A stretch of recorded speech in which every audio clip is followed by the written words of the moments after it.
So I'm gonna open the meeting, Conservation Commission.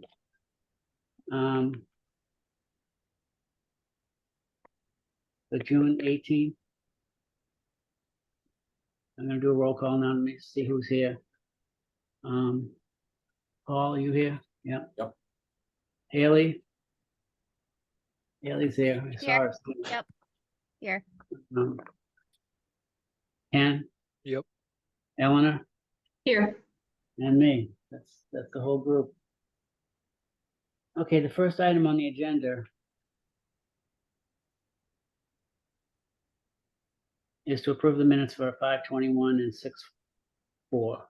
Does anyone have any corrections or additions to that? No? Motion to approve the minutes. Okay, Can you okay, help me? so. I'm sorry, just can't remember. I want to make sure I'm not on. Oh, Elaine, I don't know if you're here. I'm here. Yeah, screen. Okay. Just, That's just, okay. So does anyone have any comments on the minutes? All right, can I get a motion to approve the minutes? Yeah, motion to approve the minutes. A second, please.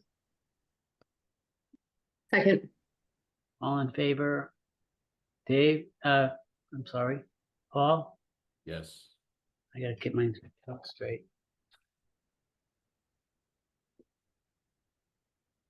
Haley? Yes. I hear someone talking. Eleanor? Yes.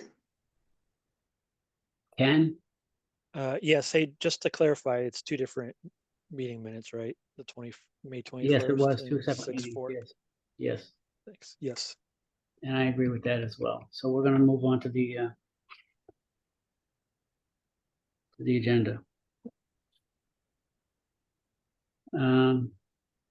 94 Butler Ave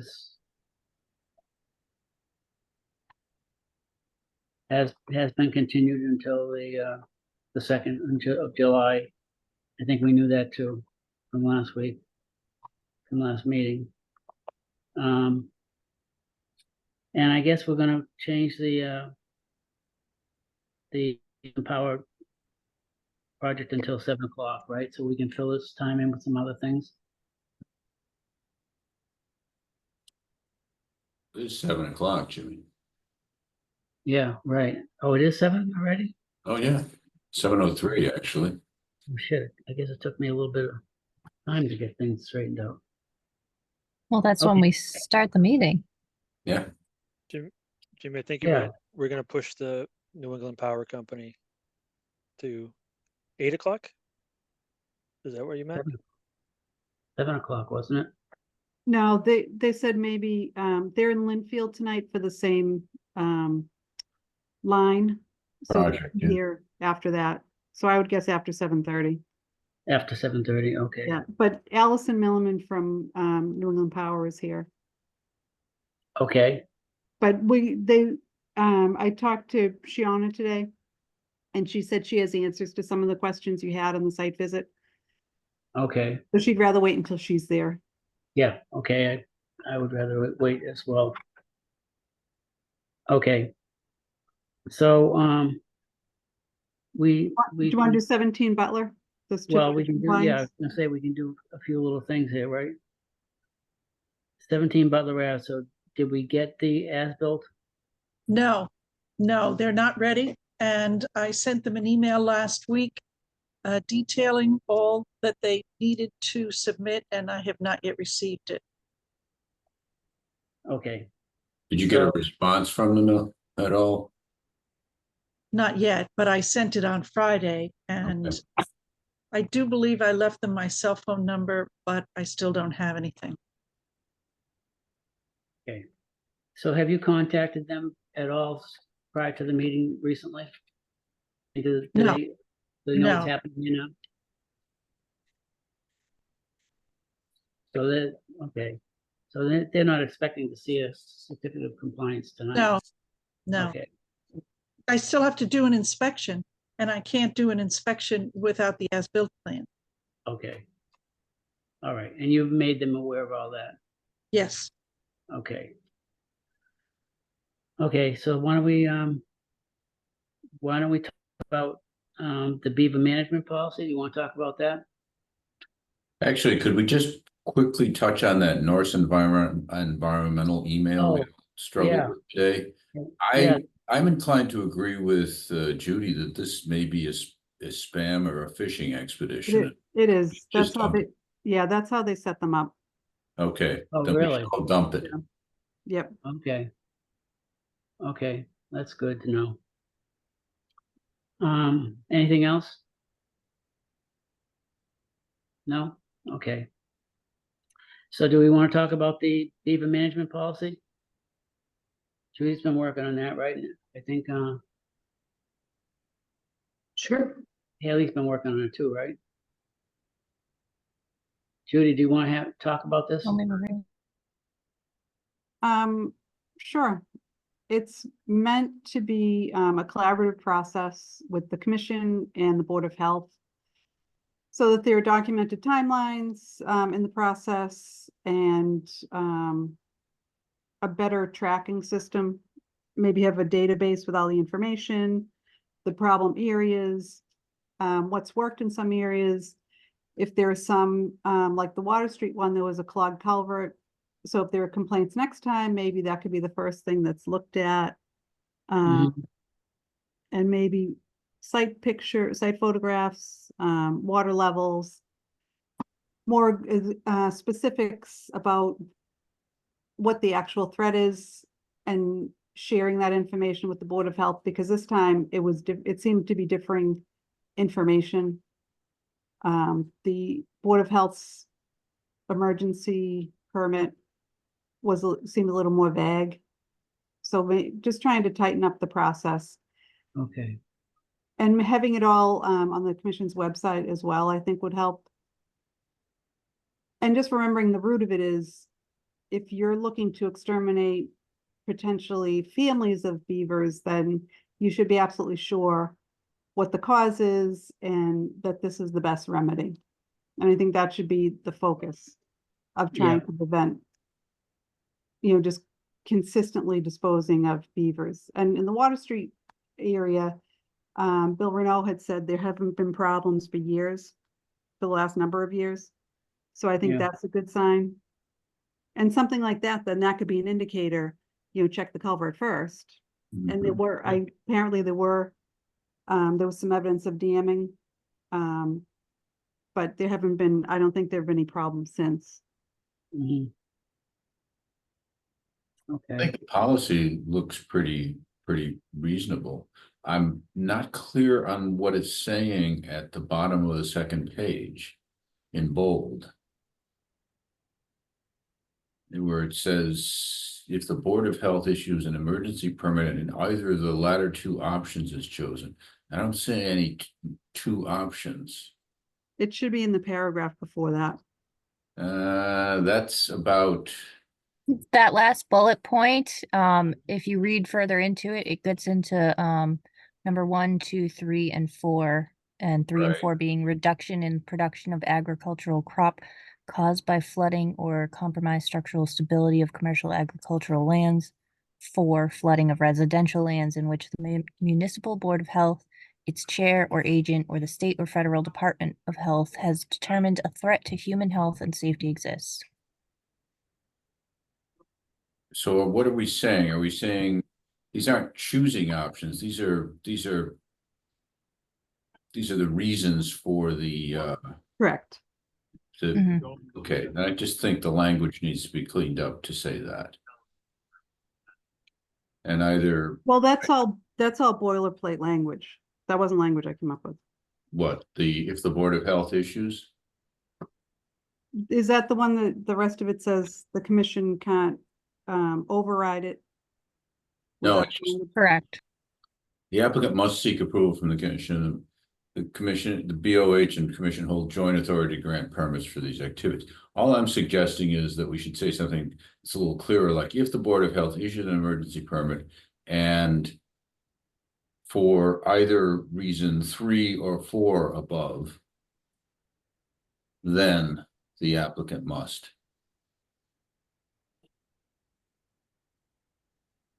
Okay. Wasn't there a list of, There's Things 4 that- items above it. And I guess I'm not clear on why number, I can see 1 because it's flooding of buildings, and yeah, what are the other three then? the second is flooding of or access, flooding or, well, there's something else missing here, I think. Flooding or blocking of access to commercial agricultural lands. And then reduction in production of agricultural crop and flooding of residential lands. I'd almost suggest 2, 3, and 4 all are reasons to come to us. 1 may be one where if you're actually flooding buildings, then BOH may be a.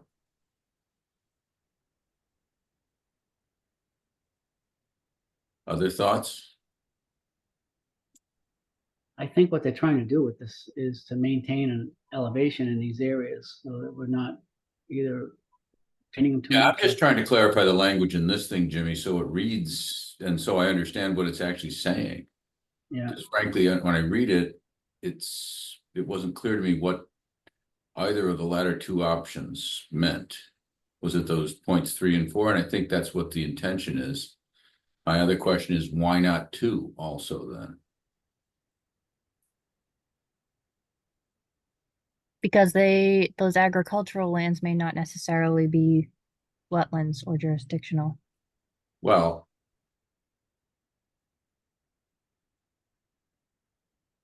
Could someone please tell Eleanor that she's muted? Eleanor, did you hear that? Thanks, Brownwin. Sure. all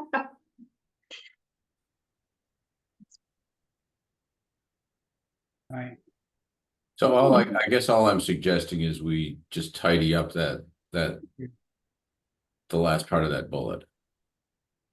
Testing, okay.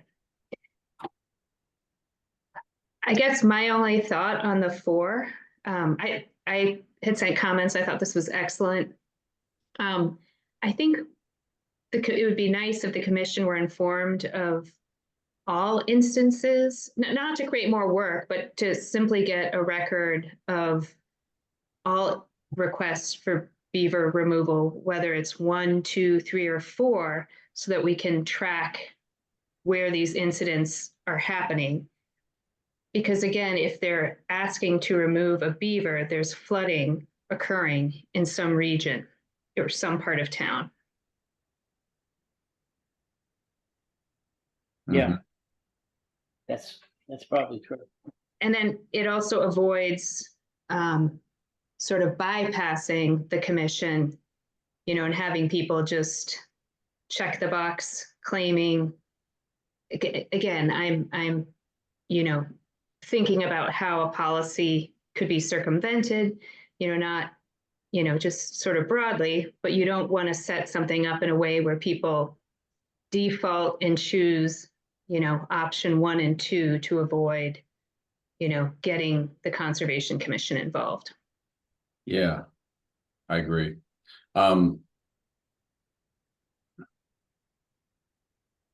Is it clear that they have to at least notify us?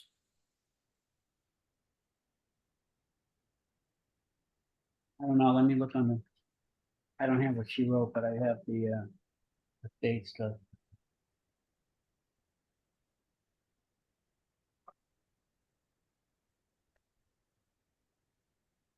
Well, But that's where I think some communication with the Board of Health would help. I don't know that they wouldn't refer the person to the commission or contact the commission, but I think that it needs to happen before it turns into an emergent situation, because that seems to be what happens. An emergency permit is issued and then it becomes, a race to get things done. And it doesn't always necessarily have to be such a restricted timeline. Mhm. I'd agree Have with we that. heard back from the Board of Health of when we're actually going to be meeting with them?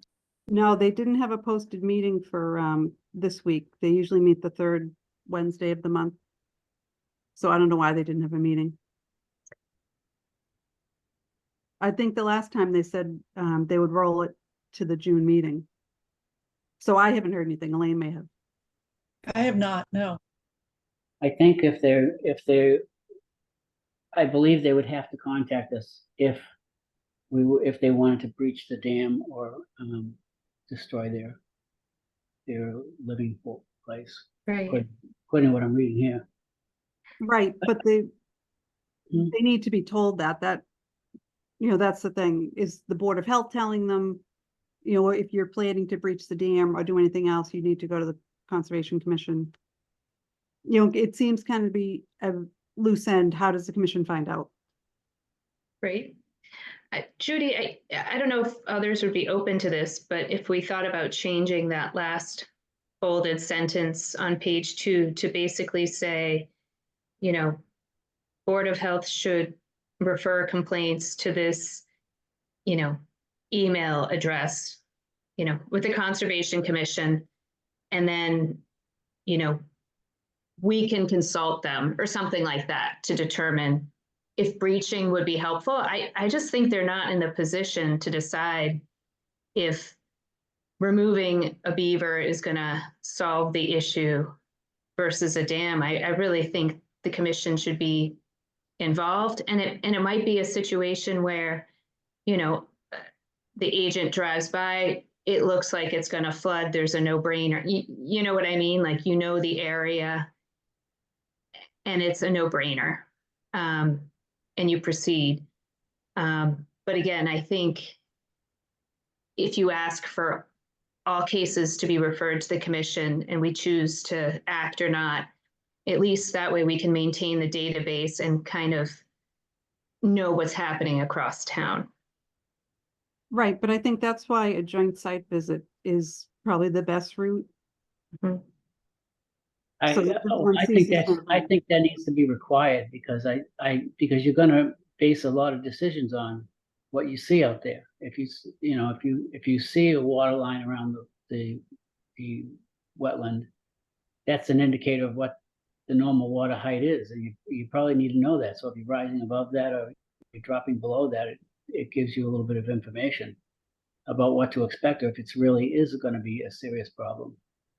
But what happened to the person we were going to have, the people that were going to come in and talk to us about beavers? I talked to them last week and they're still trying to coordinate a date. They're trying to get someone from the Beaver Institute as well. So I think they're kind of working with that. Okay. So that's still Yeah. on the near horizon. Okay. But I think another part of it is determining what exactly entails an emergency. Is it, I mean, obviously you can tell in certain areas if the river has overtopped and is coming into the yard, but does that necessitate an emergency if it's not close to the house? That's what I'm not sure on. And I think that needs to be tightened up as well. And it's certainly a judgment call, but I think if you live proximate to a river and your yard is bordering land subject to flooding, then if there is flooding, then that's a normal part of what's already in your. Life on the river. Correct.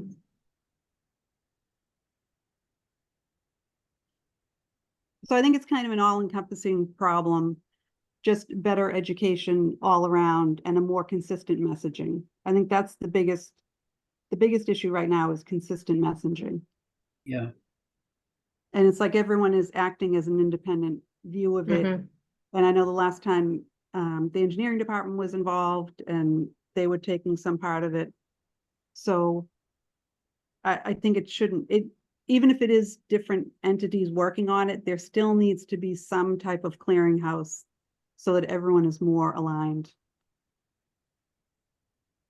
I agree. I think it was hard to tell the issue related, it was the same issue involved because the two emergency orders were, referred to different areas. Right. And so if it's clear that there's reference to the addresses, you know, this dam over here is to address the flooding at these addresses.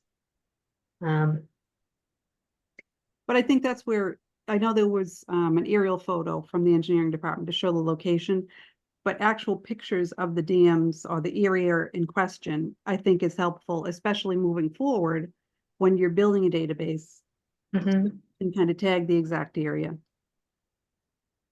And that's why I attached the old emergency certificate from Rebecca that was very detailed. And the conditions in the certificate. I think that's important too, to have conditions. So that there is some follow-up.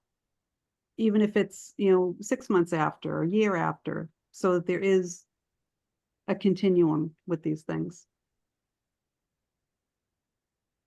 Because a lot of times it gets breached and it's like, yeah, I guess it went all right. Well, that's the thing, that they shouldn't be breaching these things. That's where the communication is not, or maybe they don't. I mean, whether it's an emergency or not is really up to the Board of Health. So the best thing we can do is stay in good contact with them and Right. make sure they tell us when there is a breach or there is a problem that they want to breach, because I think they just go out there and do it the way it is right now. But I think there needs to be some better direction. And it needs to be more authoritative from the Board of Health. If they're gonna issue the start of it, then they need to take a look at it and make an affirmative decision based on their own independent view of it. And I don't know how things happen with it. But I Yeah. know they might get a call and say, oh, there's a beaver dam back here. What happens from that point? I don't know. I don't know if they go out. I know they have an environmental inspector. Yeah, Excellent. I don't know what her, what her role is in, what their process is. And I think it would help them as well if there were more collaboration with the commission, because then it's not all on them.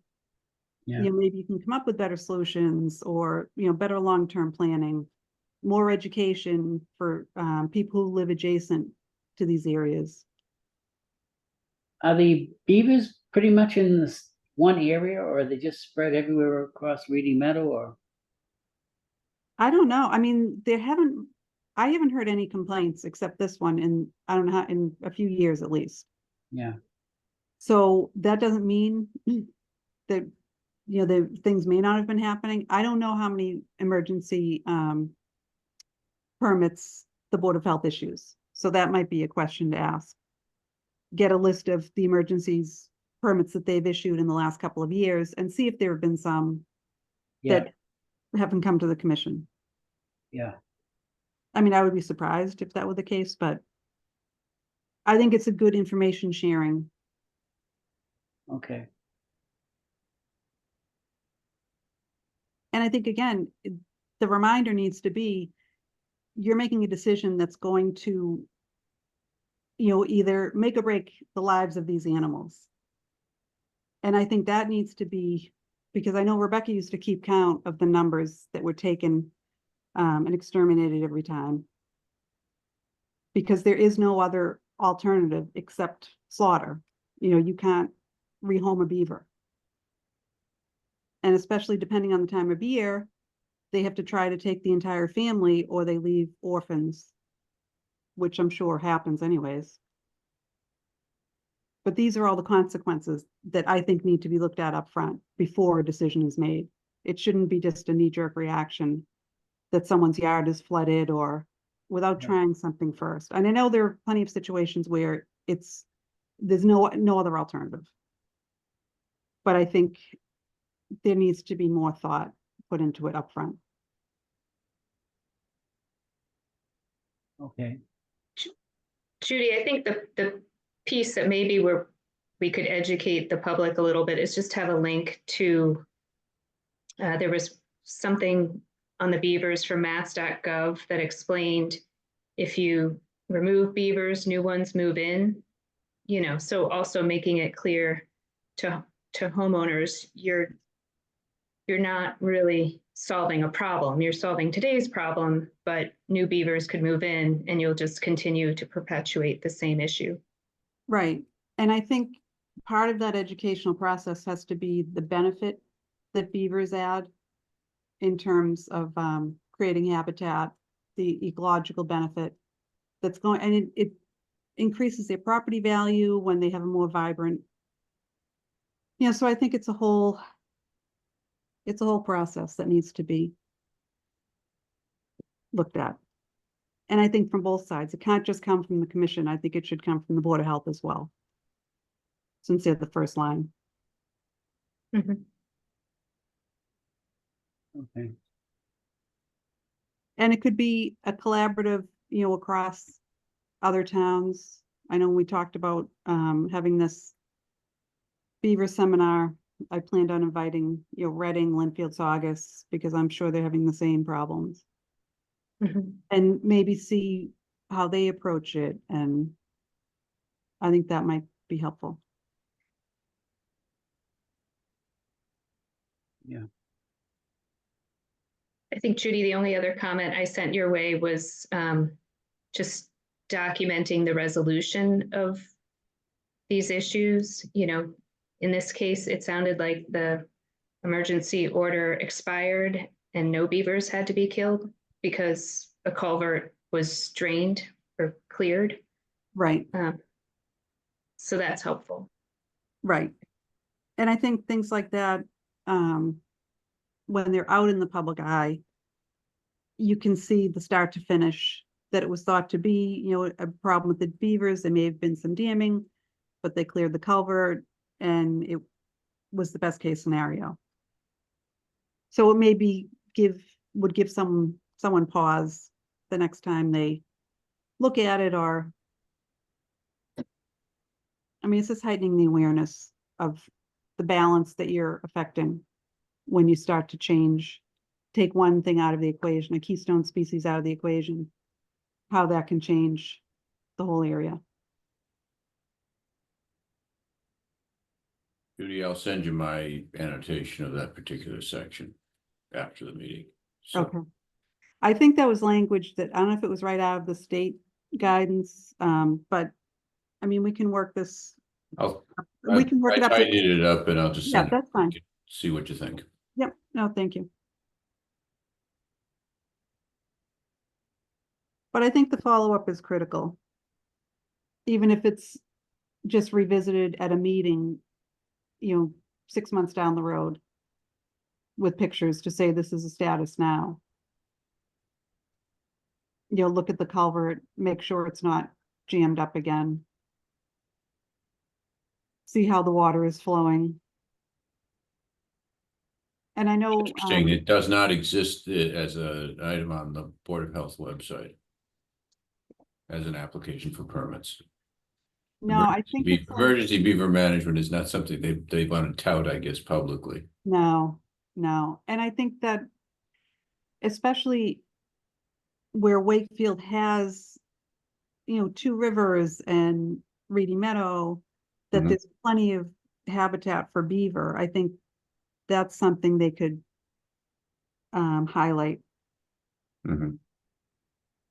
I mean, it would be nice to see that happen. Either that or maybe we should be highlighting that. Right, no, I agree. And that's why I think it would be beneficial to have a joint, I mean, you really couldn't have. Agreement on a policy and Correct. an approach. Correct. Yeah. Joint agreement on process, right? Yep. Maybe we can put together a procedure on what to do when someone reports a beaver.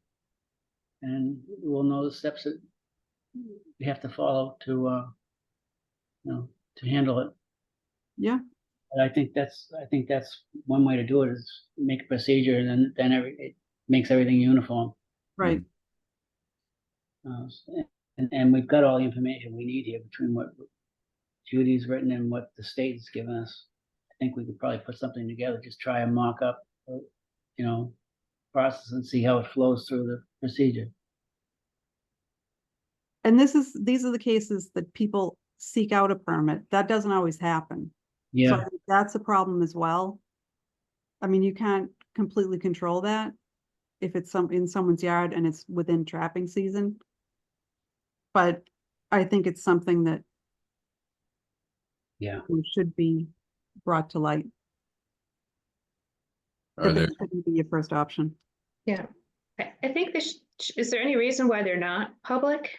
I know you can request from the Board of Health, you know, if there are violations from restaurants and stuff, they don't, I'm not sure that they typically post those, but is there any reason No, they don't. these, I don't know. There's not a lot of public posting, so I don't know what the.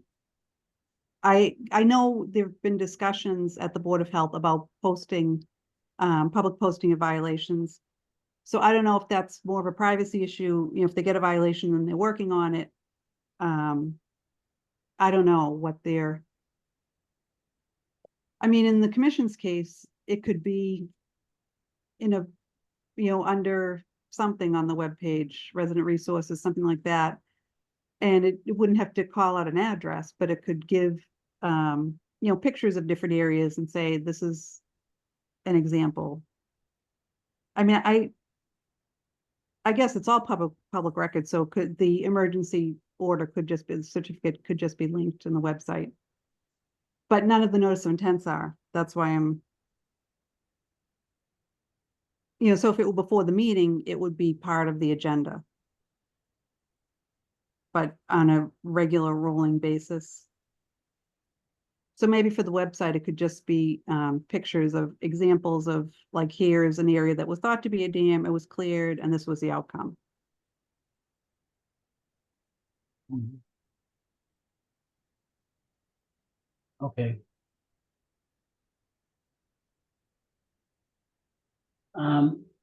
Do we want to go back to the power company's project, or are they here?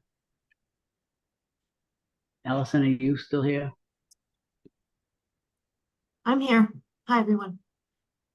Is the rest of your group here yet? No, I don't see them yet. They must still be presenting in Linfield. Okay, So maybe Elaine has sent something else, maybe. yeah, No, no, you have nothing do- else? no, Do you want to talk about how you want to proceed with the agent applicants?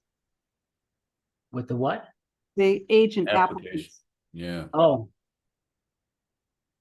Well, I do think we need to go the extra week. I do think that there wasn't a lot of applicants that really would be what we need right now. We need someone that knows something about the regulations to get started. I can't see putting someone out in that position. Yeah. And start to learn the, pull out the Wetlands Protection Act and start becoming an expert on it. So that takes time, but I haven't seen that in any of the applications, except for maybe one. There was just the one that had some experience with it, which is the only real front runner at the moment. Mhm. The I would agree with Haley. the one from North Reading. Yeah, I guess, is there any reason why, I know you want to keep the window open, but to at least do a screening interview? With any candidates that check, you know, some of the boxes. I think we could do that, yeah, narrow And it then- down. and from then at least the pool we have.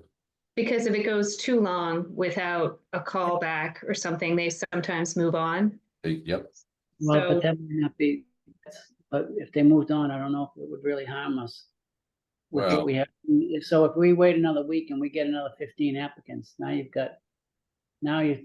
thinking of trying to resolve this between 30 applicants, you know what I'm saying? So we've got all these more people that you have to reconsider. There- as, you know, as folks said, I only saw one that had any experience at all. Mhm. I know, and that's disturbing. I don't really want to hire someone that has no experience with the Wetlands Protection Act. I think that's So a are lot. there, So, are there any other potential places that it could be posted that anyone could think of? I mean, it's been sent out. all the usual, Gone to MAC, it's gone to, you know, the various associations, I presume. yeah, LinkedIn. Is it- internet. Is it on Mac now? Last time I checked, it wasn't actually up. Um, Check. I haven't looked at it, but I know last time there were no hits when it was on MACC. And Hmm. it's the same listings that are on the other websites. And it's on LinkedIn, and the DEP circuit rider shared it in her group. So it's the same people that would be captured. I just didn't know if there were any other sites that. And the problem is there are a lot of open positions. So I think that's part of the rub. You I just think it's wanted to, written? I'm sorry. Yes. I'm sorry to Go ahead. interrupt. I just wanted to let the commission know, I really appreciate your patience. Shona just texted me and said that she's finishing up in Linfield now, so she'll be Yeah. joining us shortly. So thank you. Yep. Do you think it's written well enough Sean's on. I think What's it's that? fine. I think the description is fine. I think it's just timing. I mean, is there another way to stress how important it is to us about a couple of these things, you know, these, No, but I think a couple of candidates could be interviewed, because I think if they have a strong enough background in other, research things, then they'd be able to handle the regulations. It's the field work I'd be more concerned with. Mhm. Okay, So I can ask Amy, I think the commission can just go ahead and schedule what they want. And then it would go to HR after that, but I can talk to her on Thursday.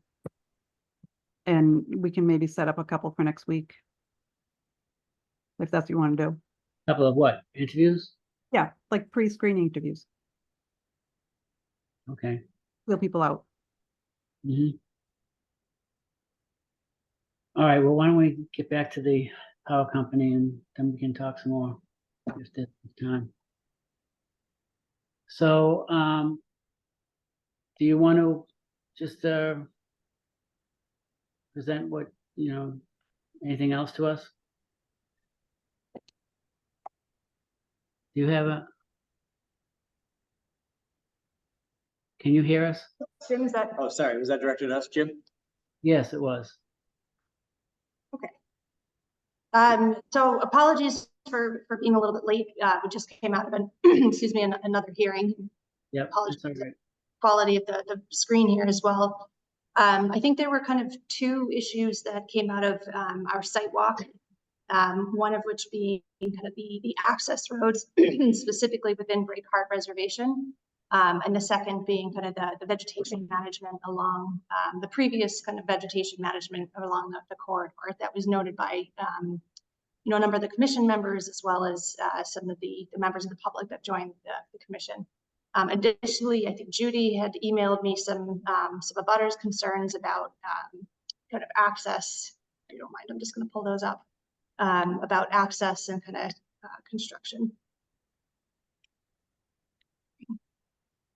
If you don't mind, we'll start with Judy's information or questions. I think they came from an abutter about Montrose Avenue and the Wakefield substation.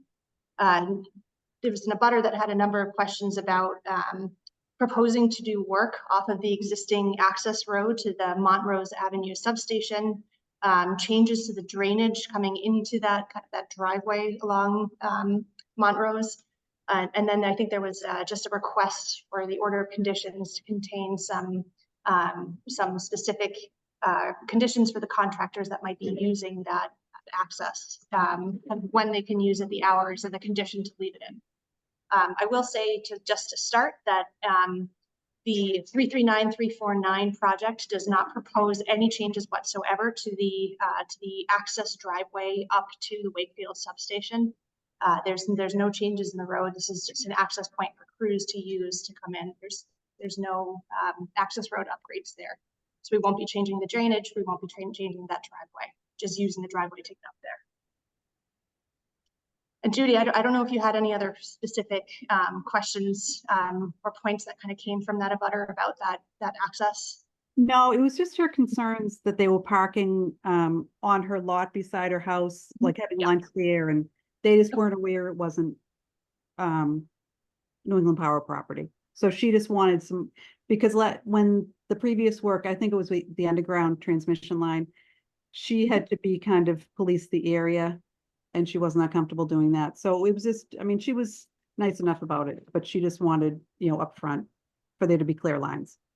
Sure, and I mean, it's access coming into the substation, so that's something certainly that can be made aware, to the contractors that are performing the work, that there's absolutely no parking kind of across the road. There should be plenty of parking area within the substation itself. Great. That's something that we can make very Yeah. clear. That was her main concern. Yep. Thank you. Yep, no problem. Okay, so the second issue to address is the access roads. I'd said that I was going to try and share some of the specs. If you don't mind, I'm going to share the screen and go through kind of what the type 1, type 2 access road is, and then walk through kind of potential plans for break part reservation.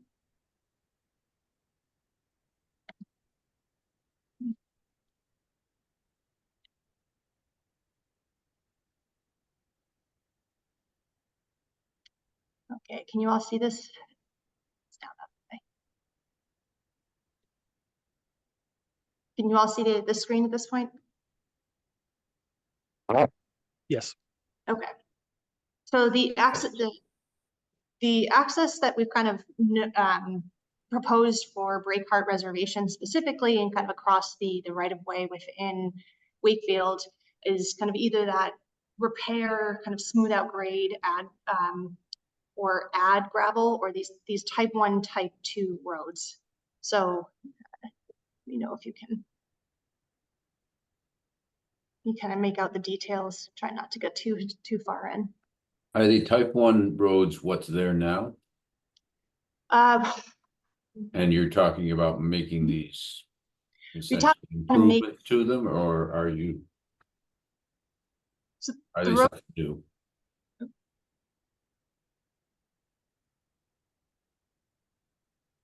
Sorry, did you have a question? My question is, are the type 1 roads the type of road that are there now that we saw last week?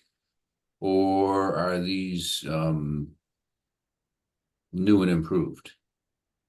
So the roads, as we saw last week, it varies. I think, kind of coming up that hillside from the Hemlock Road. Right. Yeah, that part of the right of way was pretty much ragged rock and dirt. Right. Yep. But as we got kind of a little further down the right of way, where maybe there had been some access before, where you could see where there'd been matting in place. I think there was that one low spot in those areas. They do have kind of that compacted grade graveled road that might have been a little bit overgrown at this point, or had vegetation coming through it, but there is a solid road base in there. And so those are the kinds of roads where you would see that smoothing down of ruts, if there are any, or filling in with gravel. So these type 1, type 2 is where maybe there's more of a cart path or an access road where there isn't that kind of that base, that solid compacted base. So wherever we have on the plans is putting in that type 1, type 2, this is kind of what that looks like. It's removing kind of that a little bit of the organic material, and then adding the gravel on top and compacting the gravel on the top. So the travel lane, what's that? Oh, they like crowning it. Yeah, crowning. Yep. Yep. So you get a minimum of about a 12-foot wide travel surface. And now, depending on kind of what that shoulder looks like in relatively kind of flat areas, there's not as much of that, like the disturbance of the shoulder areas, but where you do have kind of different levels of topography along that side of the road, the kind of area of disturbance can be a little bit larger along the shoulders. Type 2 is a little bit similar, but within a type 2, there may not be, a very good base. So it has both that treated surface, and there's an addition of a base as well. So that's kind of the difference. If the native soil base isn't suitable for access, it's adding a compacted layer before and that larger gravel on the top. So with type 2, you excavate down enough to be able to set the base before you put the gravel surface. Mhm. Okay. And you're not using any, you're not using any paving anywhere in there. It's just gravel compacted. Yep. Do you put Okay. down filter fabric to prevent soil intrusion up into the gravel? I mean, I think that they're gonna apply filter fabric in areas where that organic material, as they peel back, that they're seeing, you know, that it's continuing, they'd have to keep cutting. So yeah, they would put a filter fabric. Do I think it's gonna be throughout? I think it's gonna be selected based on the conditions as they need to apply it. Okay. So I guess my only concern is that area that we climbed, that raggedy rock, you know, coming up Hemlock Road that's very steep and has big rocks. That's essentially functions like an ephemeral stream from those wetlands at the top. It, you know, travels down that path. You can see the, you know, the soil that's been sort of carved away, and then it ends at the bottom of Hemlock Road at that stream, and then kind of replenishes the wetland just under Hemlock Road. So now we're talking about widening that, right? It's kind of a gully, and we're gonna flatten it and expand it from about, I don't know what it is, 12 feet now, 22 feet, and remove more vegetation. So do we think that's any kind of alteration? This is a question to the commission. So I'll note as well, we have it kind of written on the plans that when working with the contractor, we would highly recommend that they use track equipment, especially in kind of break hard where you do have, you know, those steep kind of rugged conditions, exposed bedrock. Using tracked equipment in some of these areas would mean that you wouldn't have to have kind of that road base built if they have that kind of equipment. I think proposing these roads gives the flexibility in the case that the contractor isn't able to use, you know, tracked equipment in a particular location. But the request or the requirement would be to try and use the tracked equipment to the extent feasible within any of the rougher areas. Is the road in break hard only temporary for the period of construction, or are you leaving that in place to provide you with access, to provide the utility with access to the power line long term? The proposal would be to leave it in place so that we do have access to it long term. I think there's a few select locations, such as in those archaeological sensitive locations where the requirements for you know, no grading or roads are a little bit different. I think in those cases it's, you know, to lay down fabric to come down gravel. There's no excavation, no grading allowed in those areas. I guess the only question then is I'd sort of repeat what Eleanor asked, and how do you deal with the flow, the intermittent stream flow that's going to be coming down that same path? I mean, it seems like you're setting yourself up for a lot of washouts. So with you know, those kinds of slopes, what's built into the road can be water bars, which is essentially you kind of The diagonal bar that it takes the flow off to the side. The berm, so it directs the water kind of into the vegetation to the side. Yeah, they install the slopes to intercept that flow and then dissipate it. So that would be installed. And then any of those ancillary side shoulders, Eleanor, those would all be revegetated, and that grows back in. Yeah, so the 22 it's a maximum kind of at the construction, and then it grows back into it. Yeah. How wide is that whole right of way or that whole cleared area? How wide is the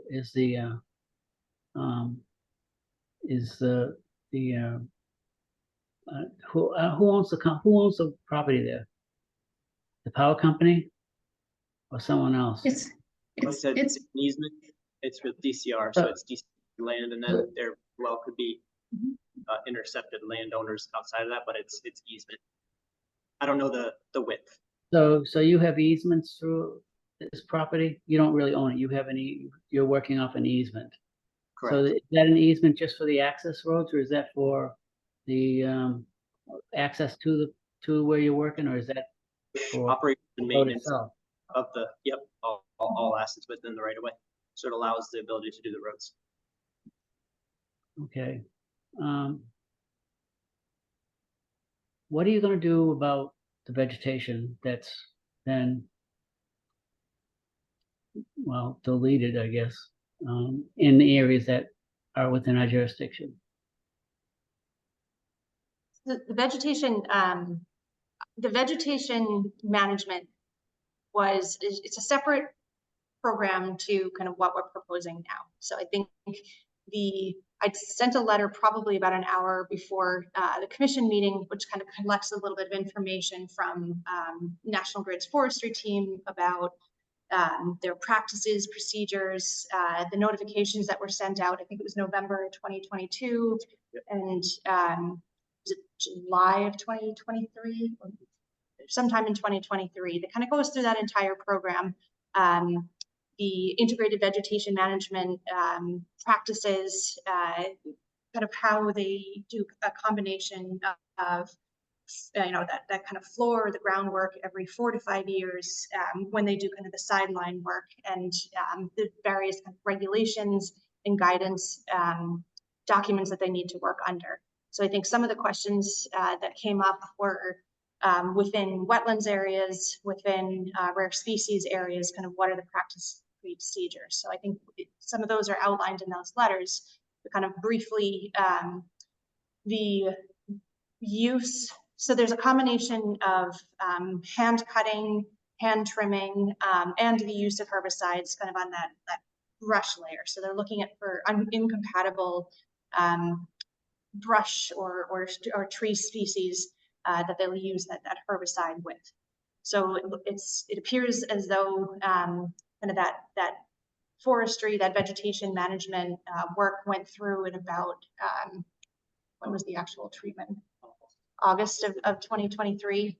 And that was after kind of the notifications, and it seems like they did a kind of a door-to-door hanger of information on the abutters as well.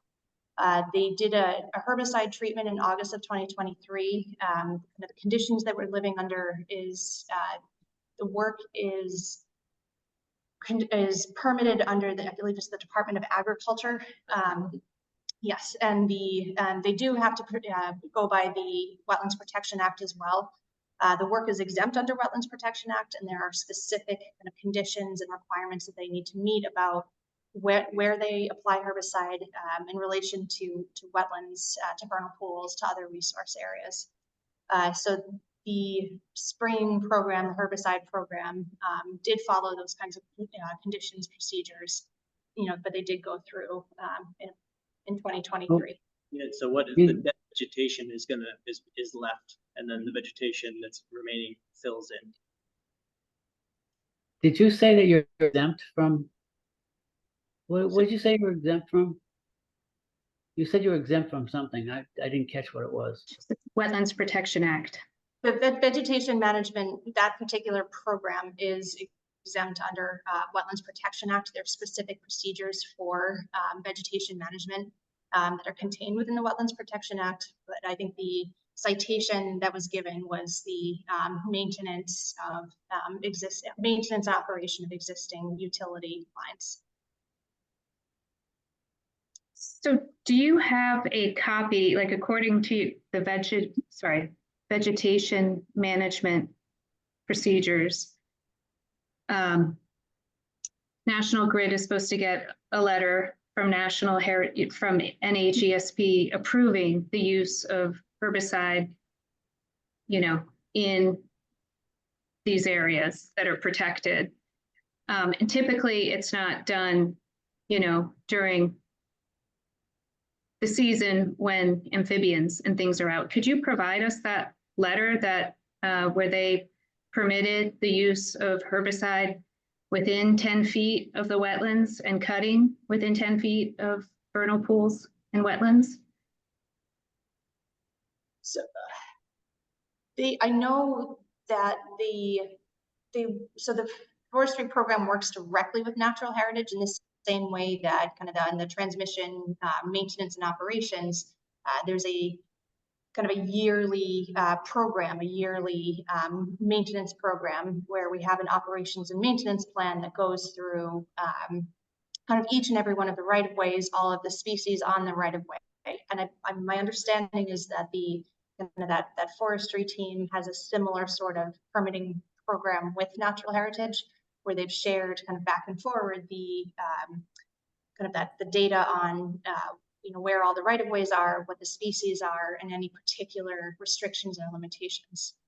So I know that the crews, they said that they were aware of the vernal pools and they did not spray within 10 feet of open water of the vernal pool.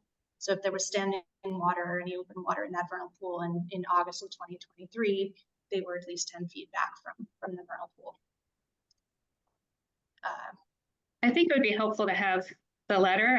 Yeah, I don't think it's a letter. I think it's a statewide program. So those cited 2023 Operation Maintenance Plan, 2024 Operation Maintenance Plan are the guidelines that they submit, and then that they're coordinating with Natural Heritage on forecasted work.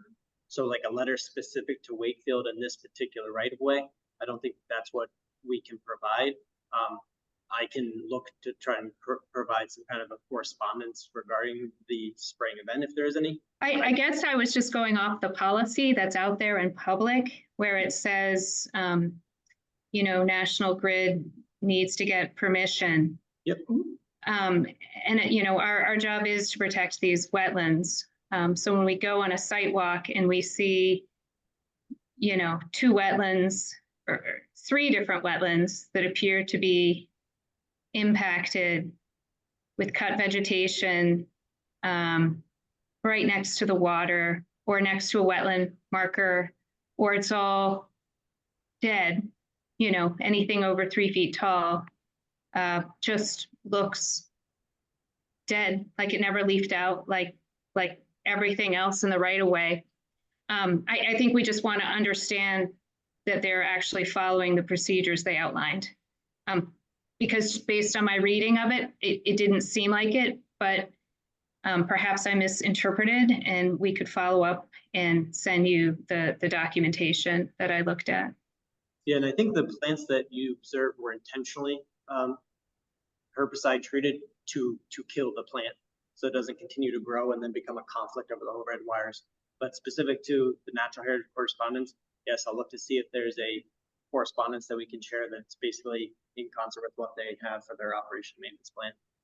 And then what's the height requirement? Like when does, I couldn't tell this from the plan, how tall can a tree get before it has to be cut, when it's considered dangerous? How close to one of the towers, like what's sort of the protocol for cutting that vegetation? A couple of parameters, sorry, I didn't mean to interrupt you. A couple of parameters. So the topography is going to play into it, where that vegetation sits on the topography in relation to the wires. The center sag, so you have a line, you have 2 towers coming in and out of the background, but you have 2 towers, right? And those are the points where the wire is the highest, so maybe the clearance there is higher. So the vegetation at that point may not be as much conflict, but that wire sags.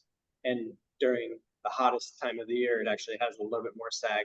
So there's a clearance that they're looking for. They do flyover events with LiDAR, and it gives them a representation of the corridor to say these are the hot spots where there's something that is in conflict. Then they go in the field, they field check it with an actual rangefinder to the wires, and the spots are like isolated to treat those specific locations. So to say there is a clearance specifically for a 115 kV, 345 kV, and we can provide that, but you got to take it with a grain of salt. It's specific to a location. If you're at the wire looking up and you're range finding it, and there's some different parameters. So directly under the wire, and then from the wire to the side line.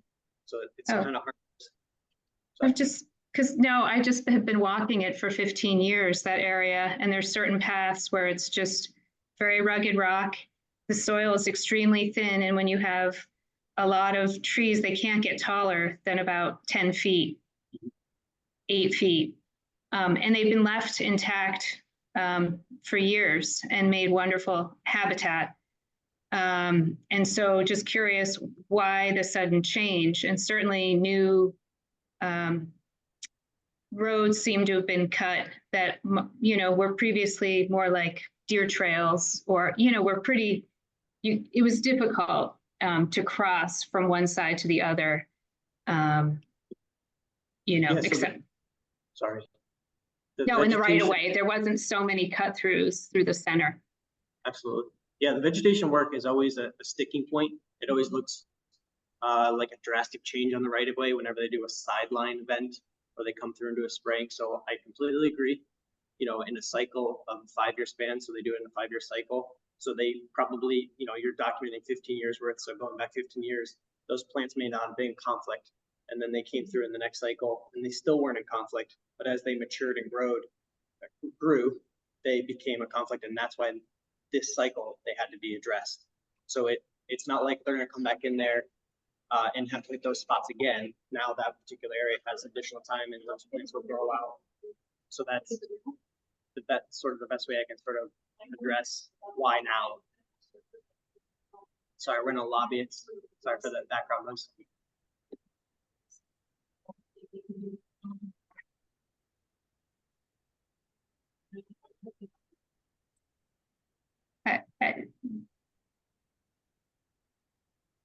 Didn't you have some documentation in your filing that talked about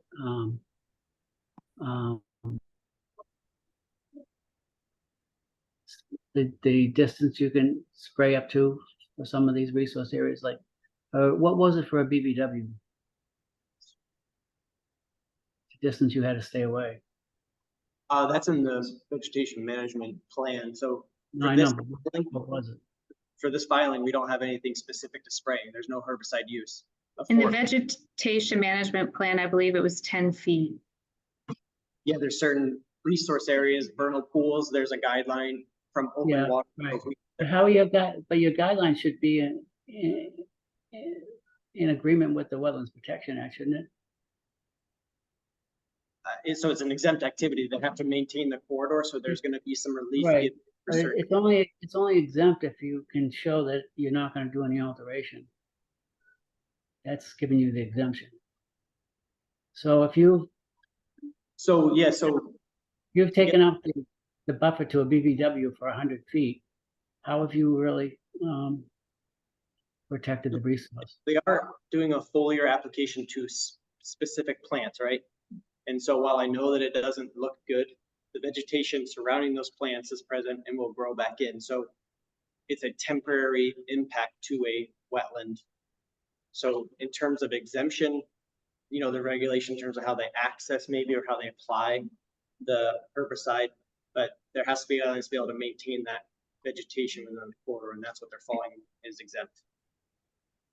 I thought their vegetation management plan, I could be mistaken, said that there would not be a take if it was done, that they were allowed through the NHESP if it's done after September. So I'm a little concerned, like it doesn't sound consistent with the management plan to be spraying herbicide early and within 10 feet. Can we at least get a record of what, you know, what was used? Yeah, I think that's available. I mean, I guess one way to try to separate these two things is addressing the application and then coming before you specific to the vegetation management activity, because I'm speaking to something that is slightly outside of my purview as far as I'm not a forestry expert or the person that applies the vegetation management plan.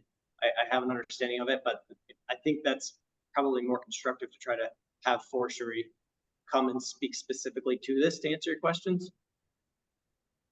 That's kind of what I would like to offer, is specific to what you are asking. That's probably a good suggestion. I don't know, Jimmy, what do you think?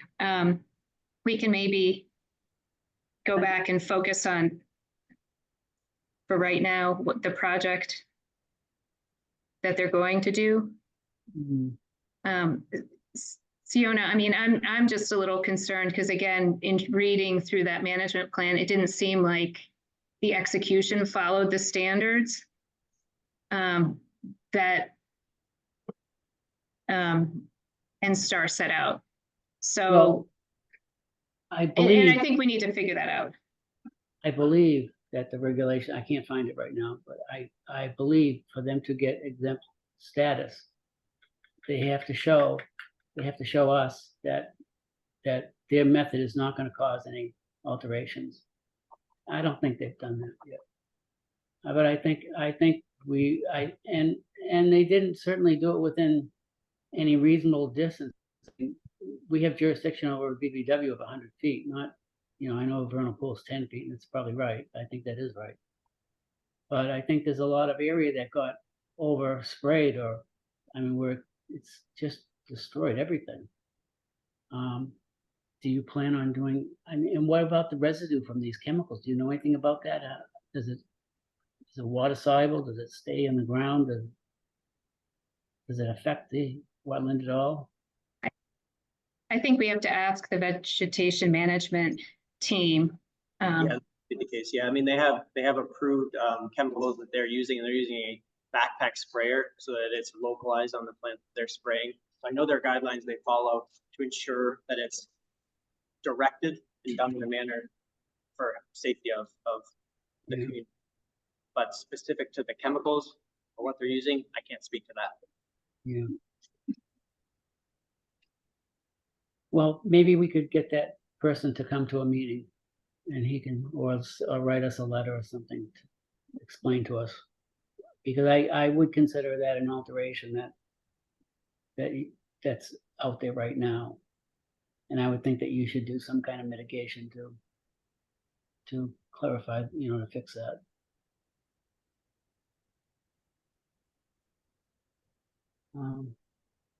Does anyone else have something they want to say?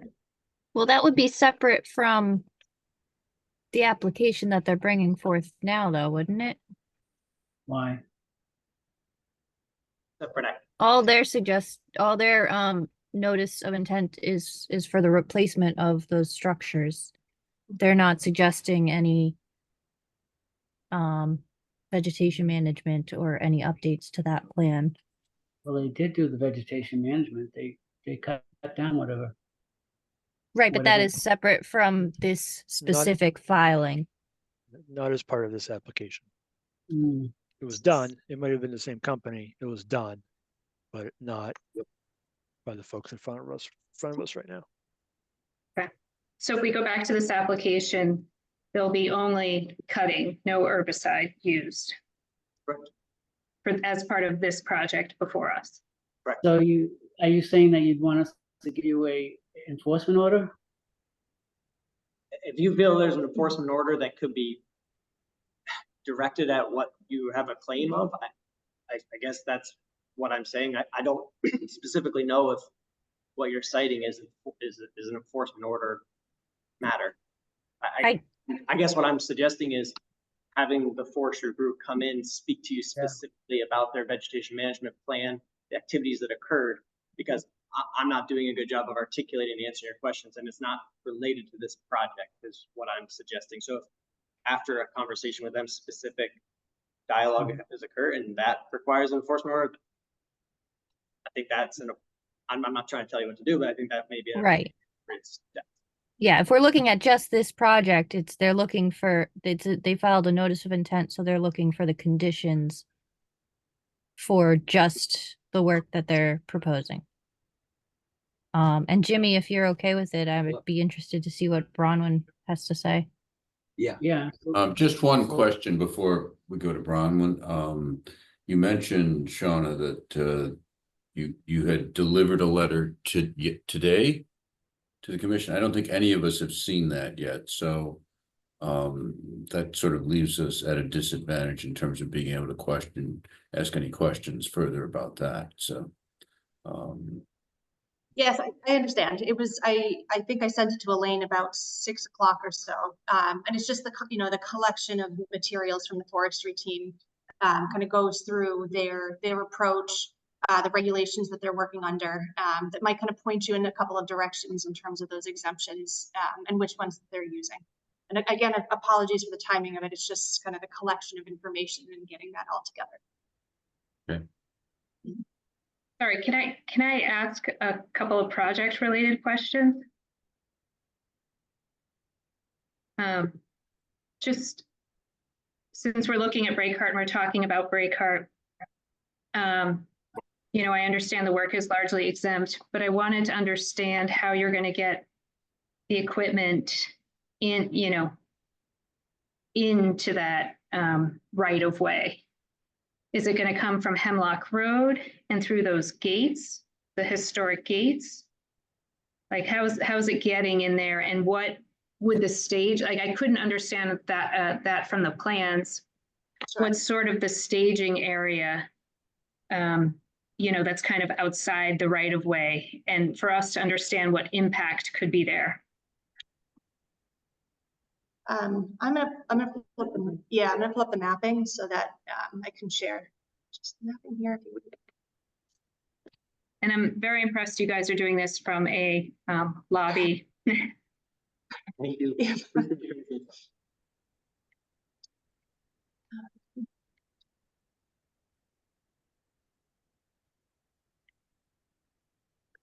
Sorry, give me a moment here.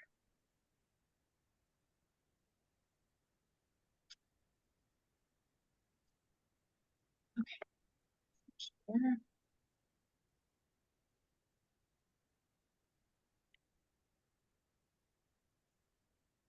Okay, so coming into Breakheart.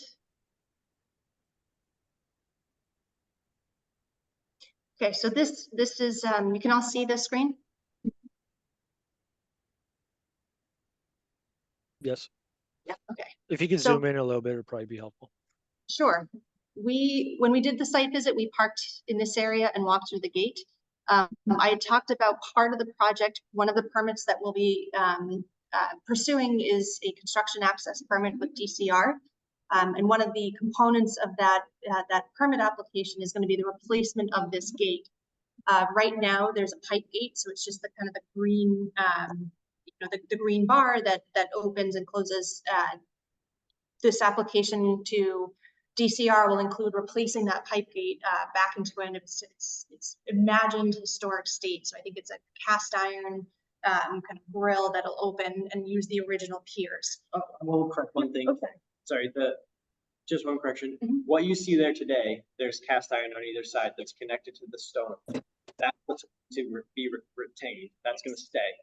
The green pipe gate, which was added after, that's not historic. The pipe gate is going to be removed and replaced and just widened. Okay, so no alteration to the stone pillars. Stone pillars are touched.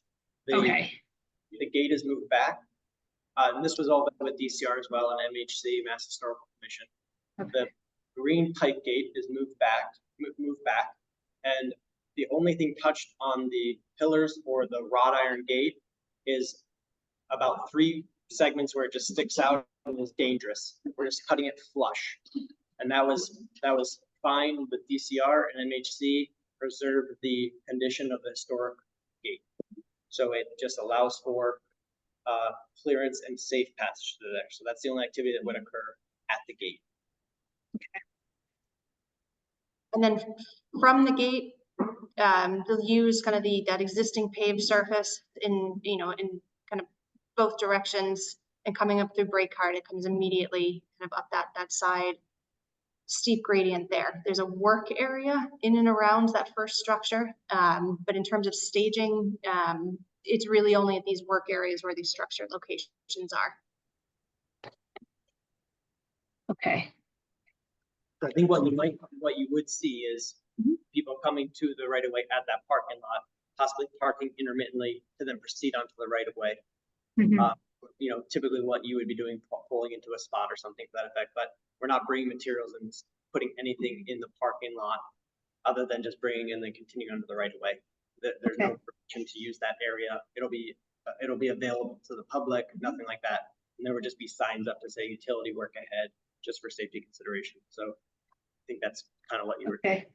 looking at. Yeah, I guess in that area, like, would you need to do more clearing in that area? That seemed to be about where the area was cleared already. And then would you be putting matting? Does it look like you were putting matting down because there's that intermittent stream in that So area? In this area, if you'll remember, it was those very tall monopoles for this most point, like that, the very tall steel structures. Okay. So they're not replacing out those structures. So work in this area will really be, trucks coming in and kind of changing out that overhead equipment, doing some work kind of at the top of at the structures. There's no construction matting planned for this area because it's not wetland. It's all kind of that upland area, especially continuing over to toward to the south. Is one little bit of wetland as you cross this wetland area.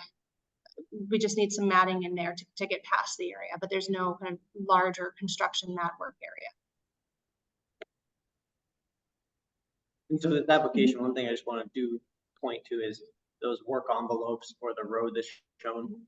There's activity of mowing, right, to make sure that it's safe, right? We can't just come in with a bucket truck and set down outriggers and stuff like that. So they do a mowing event, or they cut the vegetation there, allow for safe, visible work space, and then come in with equipment.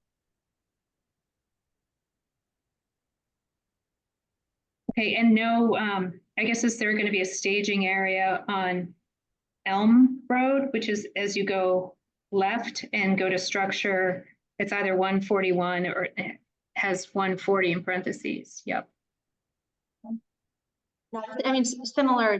This is another one of those work areas where they just need to get into the structure to do overhead work. So when you say staging, do you mean kind of laying down equipment or having lots of trucks? Or well, I guess, yeah. I mean, I saw the vegetation was really cleared right there between the path and that area. So I was assuming it was cleared so trucks could park there, but you're going to keep them within the square area. Yes. That will be cleared now and hasn't been cleared yet. Yeah, for the activity that's identified here, will the entire envelope need to be cleared? I don't believe so. We put the work envelope that's possible, right? Okay. So if we come in the backs of the structure to get up to do the overhead, if we try to condition it so small that they can't perform the work, that's why the envelope is such, like the bucket truck positioning and just the hazards that are present. So it's possible they could clear the full limits, but I think it will be tighter to the structure. Okay. No, it's just kind of understanding the work limits. Okay, thank you. I don't have any more questions.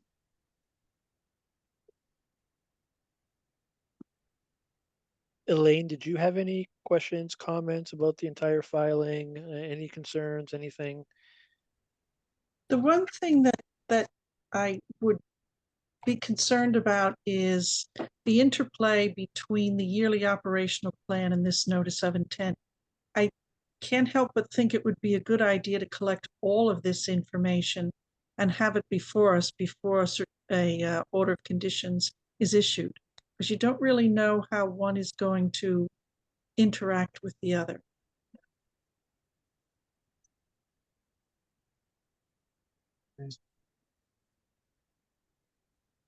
So the vegetation management plan is kind of a separate activity entirely to this kind of proposal. So the vegetation management that is proposed under this is mowing at those work areas. So it's not selective management of species to prevent kind of that taller growth under the wires. It's very simply to kind of mow down a work area so that crews can safely park equipment and vehicles. That vegetation management plan that kind of operates under that 5-year vegetation management plan. There's the specific plans with natural heritage. That's a kind of an operations and maintenance plan that will happen regardless of this project on the cycles that it needs to. Yeah, I think in the application it is stated that mowing is going to occur. So it is in this application that mowing would occur in those envelopes in the work. Okay. I would still like to understand that better. Like a plan, like a step-by-step. To Elaine's point, the interplay, like,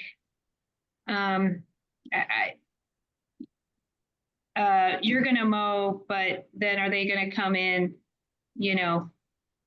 a week later and apply herbicide to the rest of the right of way.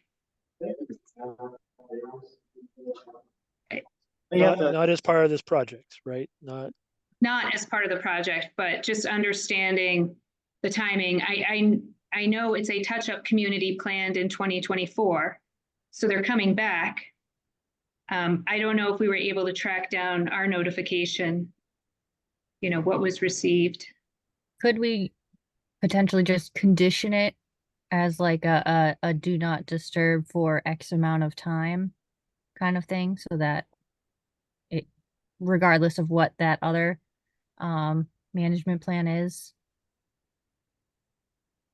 that way we wouldn't necessarily have to worry about them coming in like a week or two later and doing other stuff that is not part of this project, but still with the company.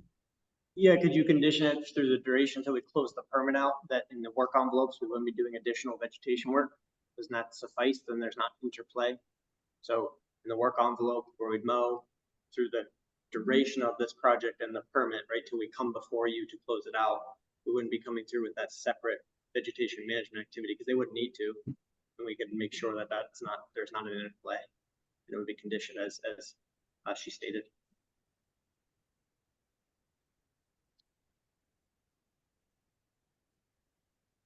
Elaine, I don't know if you have thoughts on that. Well, she makes a good point that they are really two different management plans. But Yeah, go ahead. it seems like one can be conditioned, but One the team cannot. is saying one cannot. And so Yeah. I think we need to understand that better. So do you have the vegetation management team just do all the other alterations? I agree with what you're saying, but again, I think we have to come back to that is a whole other thing that is happening consistently regardless of this specific project. And what is before us right now is this specific project that, yes, it's on the same physical land and it's with the same company, but it's a totally separate entity and they do interact with each other that we do need to think about. But I think we need to see it in terms of looking at this project and conditioning it in a way that, I guess, avoids any conflict with the other plan. I guess I'm confused as a matter of order. If you may be considering a potential enforcement order, because and again, this is getting out there, would you issue an order of conditions with an outstanding enforcement order? But there's nothing to put Different an projects. enforcement order on. Different projects. I don't know if we What have are we, standing what are you to suggesting would be the enforce- enforcement order against? Well, I think if they have management guidelines that say they have to get permission from NHS ESP to use herbicide, and it's during a certain period, and they've agreed not to go within, 10 feet of a wetland or vernal pool, and there's evidence to suggest that those I'll call them conditions, their own procedures were not followed, then is that an enforcement order? I guess that's where I was. That would be, but not to It's not. these specific applicants on this specific project. You have to think of them as two, again, I'm with you on all of it, but they have to be looked at separately. Even if we think of them working together, they have to be addressed separately on paper. And I think it is a good step if we request that the forestry folks do come in and speak with us as a first step to kind of understand. It's just not fair to these folks here to Right. have to give you details and they're not really part of it. You know what I mean? So they're not, it's kind of not fair. But what you're saying is absolutely true. We can act on this. It's an issue and we have to deal with it. It's just how we deal with it. And I think a good step would be to request that they come in. Now, they might not come in, we don't know, but that would be great to hopefully have these folks try to get them to come in to speak with us at some point. But you know, we don't want to delay what they're trying to do here. I don't think that would be fair. I second what Ken said.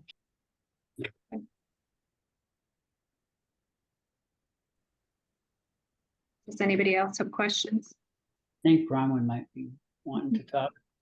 How do we get her on? Hi, thank you. You'll have to forgive me. Rowan Delavolpe, 8 Cyrus Street in Wakefield. I too am not up on the timelines and the process on this, and I do understand that there's sort of a dichotomy going on here, that some of the work overlaps, and therefore, but we have to keep in mind it's 2 different projects. I am concerned.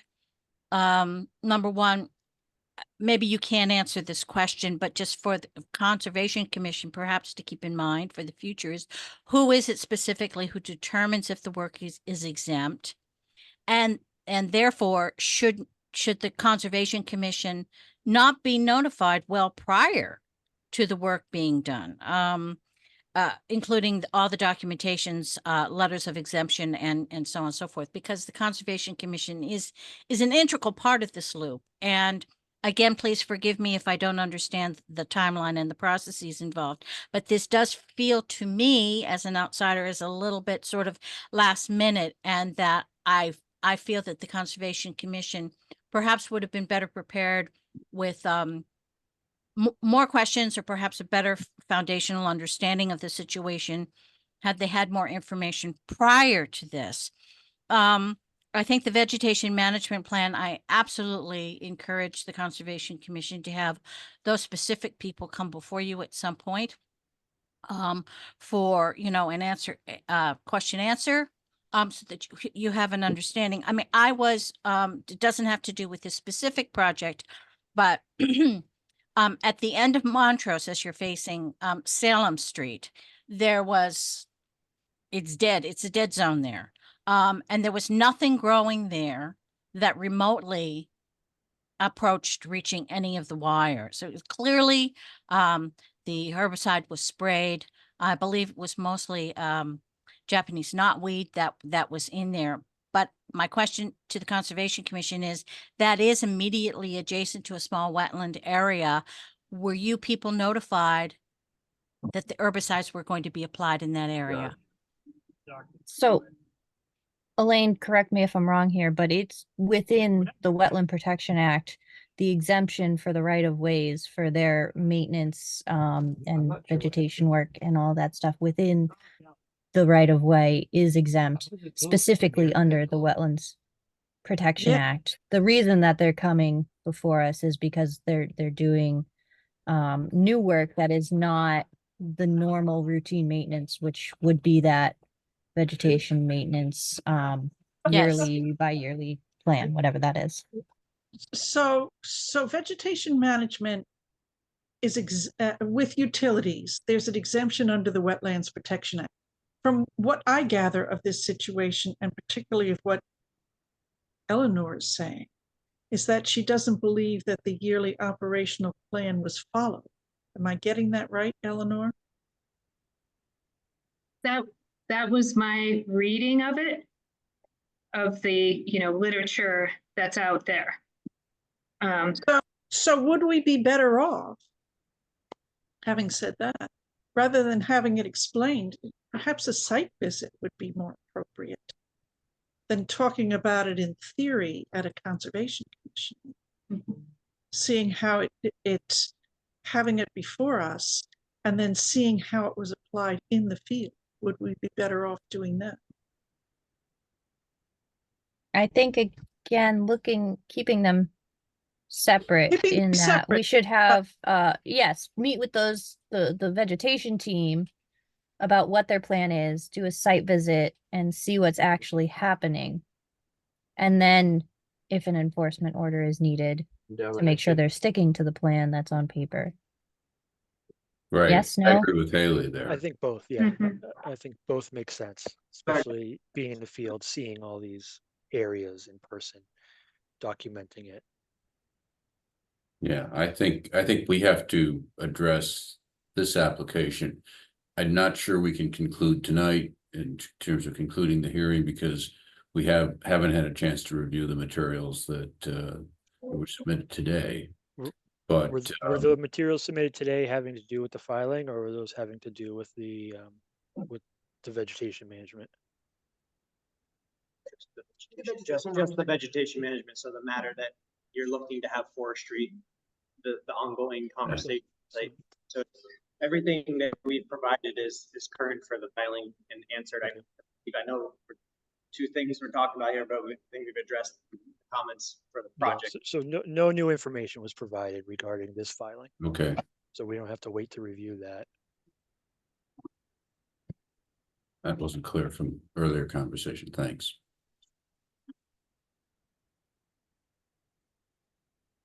Okay. Do we have any further questions that we need to address tonight? I think we just need to review.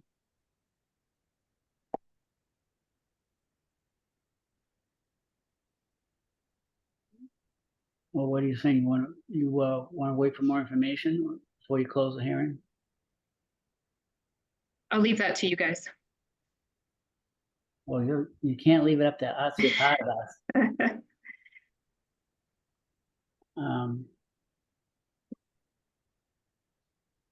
You want to wait for the information? Is Elaine going to looking for information still? Elaine, are you still looking for stuff? No, I think I have all the information. I don't think there's any more coming in under this filing. You got the NHESP summary or no? Oh, did I? Yes, good question. There were a couple of documents that had been requested at the last meeting. Thank you, Eleanor. Can you tell me, did those come in? I was looking for the second NHESP letter. Were you able to send that? Yep. So it's the no take determination letter. I sent the original one, and then I did send when you requested the supplemental, and the supplemental was for a specific part of. It lists the particular structures. Okay, then I think I have everything. Can that be shared with the rest of the commission? Yeah, I'd like to see that. It is a redacted letter, so the species, which it seems Understood. based on the site visit, you all know what the species are, but the species are redacted, so it's just blacked over. But all the conditions are apparent within those letters.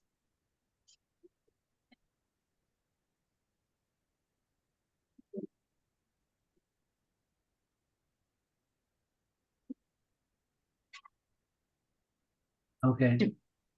So are you okay with us extending this for another meeting to get that information out? The rest of the information that people are looking for? What was in that addendum that was in addition to what was originally provided? The addendum letter, so the second letter from Natural Heritage, it just, there's a specific species within Reedy Marsh where we had asked for kind of the time limit for when putting down mats to be extended by 2 weeks. Mhm. So the letter just changed the dates for when matting could be placed within Reedy Meadows Marsh. So I believe it was originally maybe September 1st, and it brings it out to the 18th or so of August. And we're conditioning our order to include all the conditions required by NHESP as part of their letter and their addendum. So that's being covered already. Right, Elaine? We talked about this last time. Yes. We're using their straight conditions. Yeah. So maybe, given the complexity of this, it might not be a bad idea to send around a draft order of conditions. I think that would be a very good idea. Before we close or after But- we close? I guess, well, Can't do it after. is there anything for the, I guess, the intermittent stream, those types of alterations, getting more details on the mitigations for that? I don't know if we need, Elaine, you're good with stormwater precaution, runoff precautions, all of that? So, you know what, now that you've, They did talk about Yeah. the dewatering report. the way that those streams that emerge from the springs at the top of the hill, atop the rock, need to get to the wetlands that will be on the other side of this road. Mhm. Could you explain that one more time? It got a little garbled. And I just want to make sure I understand how that water will travel along the same route and get to the same destination. Would you mind going over that one more time? Sure. So under current conditions, there are kind of these preferential pathways or channels for overland flow. They're not necessarily like a jurisdictional, intermittent stream channel so much as like a lot of rainwater, stormwater kind of coming down off of the hill. Where those, that water is coming into the access roads, when we come through to kind of improve, to kind of reconstruct some of the access, it'll be built with what's called water bars within the access road. So instead of all of the water kind of where it would naturally kind of flow over land is now concentrating in the access road, instead of flowing straight down the access road and kind of off the access road, it'll be intercepted by these water bars. And what that is, it's kind of a little trench cut, diagonally across the road with a berm on the kind of the downhill side, so that the water that's flowing down the access road gets caught into the trench and is diverted off to the side of the road. And I believe there is a spec that's in the application that might show. But does it wind back at that little stream at the What's that? bottom? Does it wind up back at that little stream at the bottom? Yeah, so what a water bar does is if there's water that would kind of, intercept the access road, instead of getting caught in the access road and just flowing kind of along the access road, a water bar will redivert it back off to the other side of the access road. So it's not kind of channeling everything down along the access road into that concentrated stream. It pulls it off to the side, so it has more of a chance to dissipate, into the vegetation. It does end up eventually down at the bottom into the intermittent stream, but the water bars would stop kind of too much sheet flow from flowing down the road. So the sediment you're going to put, like the fill you're going to put in there, right now it's gully probably 2 to 3 feet deep. So is the road now going to be higher than the surrounding vegetation? Like in that instance? Because it looked like 6, like in your diagram, it was going to be like 6 inches, but what you're describing now sounds different. Yeah, so that's kind of the typical like cross section of a roadway, is to have it so that it's slightly peaked in the center. These water bars would interrupt that cross section. So instead of having that kind of peaked, roadway all the way through, you have a water bar interrupting that. So the water, as it's coming down the road, intercepts that berm and is diverted off to the side. So if you have, so you set it up and on day one, it works perfectly. But as heavy equipment starts to go back and forth across these roads, what keeps it working as time goes on? In other words, would the heavy equipment passing back and forth over a gravel road fill in the water bar? It would over the course of a project. So if you were to construct the road first and then, have the equipment, but, part of the conditions on the project are to maintain kind of these sediment and erosion controls, these best management practices in good working condition. So if the environmental monitors were to note that kind of those water bars are no longer functioning, maybe that berm is knocked down into the trench or whatever it was, that would be kind of noted in that weekly inspection report and repaired kind of throughout the duration of construction and certainly at the end of construction. Yeah. So, okay, that makes sense. But these roads are going to stay after the project is over, aren't they? Yeah, so the only thing to add to what she just commented on, the environmental monitor provides those reports, contractor addresses those actions, and then as we conclude work and restoration is done, they put in the final water bars in perfectly good working order. So they're formed, they're operating correctly. Okay, you're the one who's a little garbled, so forgive me if I repeat what I think I heard you say. After the project is over, just before the heavy equipment pulls out, the environmental monitor goes over where the locations of the water bars are and makes sure they're set as everyone leaves the site. Okay? Yep. Okay. Now, the Conservation Commission issues a certificate of compliance. And how often would you expect heavy equipment to cross those roads as time goes on? If there's intermittent maintenance activities, if they had a grounding rod that needed repaired, they'd come in to do the repair. And if the water bar is not functioning, they would have to do a repair at that time. So we should make that an ongoing condition. Yeah, it sounds like it's something that has to be maintained. Yeah, that would be some, pardon me, Jimmy? Yeah, it does sound like something that you'd have to maintain. I think if the roads are gonna stay in place, I was just trying to understand how they got it 22 feet wide in that area, because it's almost like a stream channel now. yeah.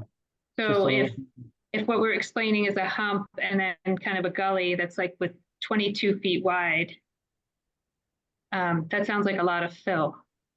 Actually, there's quite a bit of water that comes down into that gully. So, Yeah. and that water is coming from up. Yeah, what they uphill. would do in like, oh, I'm sorry. No, go ahead. What they would do in like a gully area is if there's a point that's a low point, they would put a water bar in that spot, right? And so water bar can be constructed in a couple of ways, shown it, referenced it. It could be a depression across the road. They can also dig a depression and put a larger stone that has voids in it, so the water can flow, and then it's top dressed so the water is able to continue to flow through. So that's the type of BMP that I would think in this particular area would be installed, so that they can maintain and ensure that water can get across in that low point.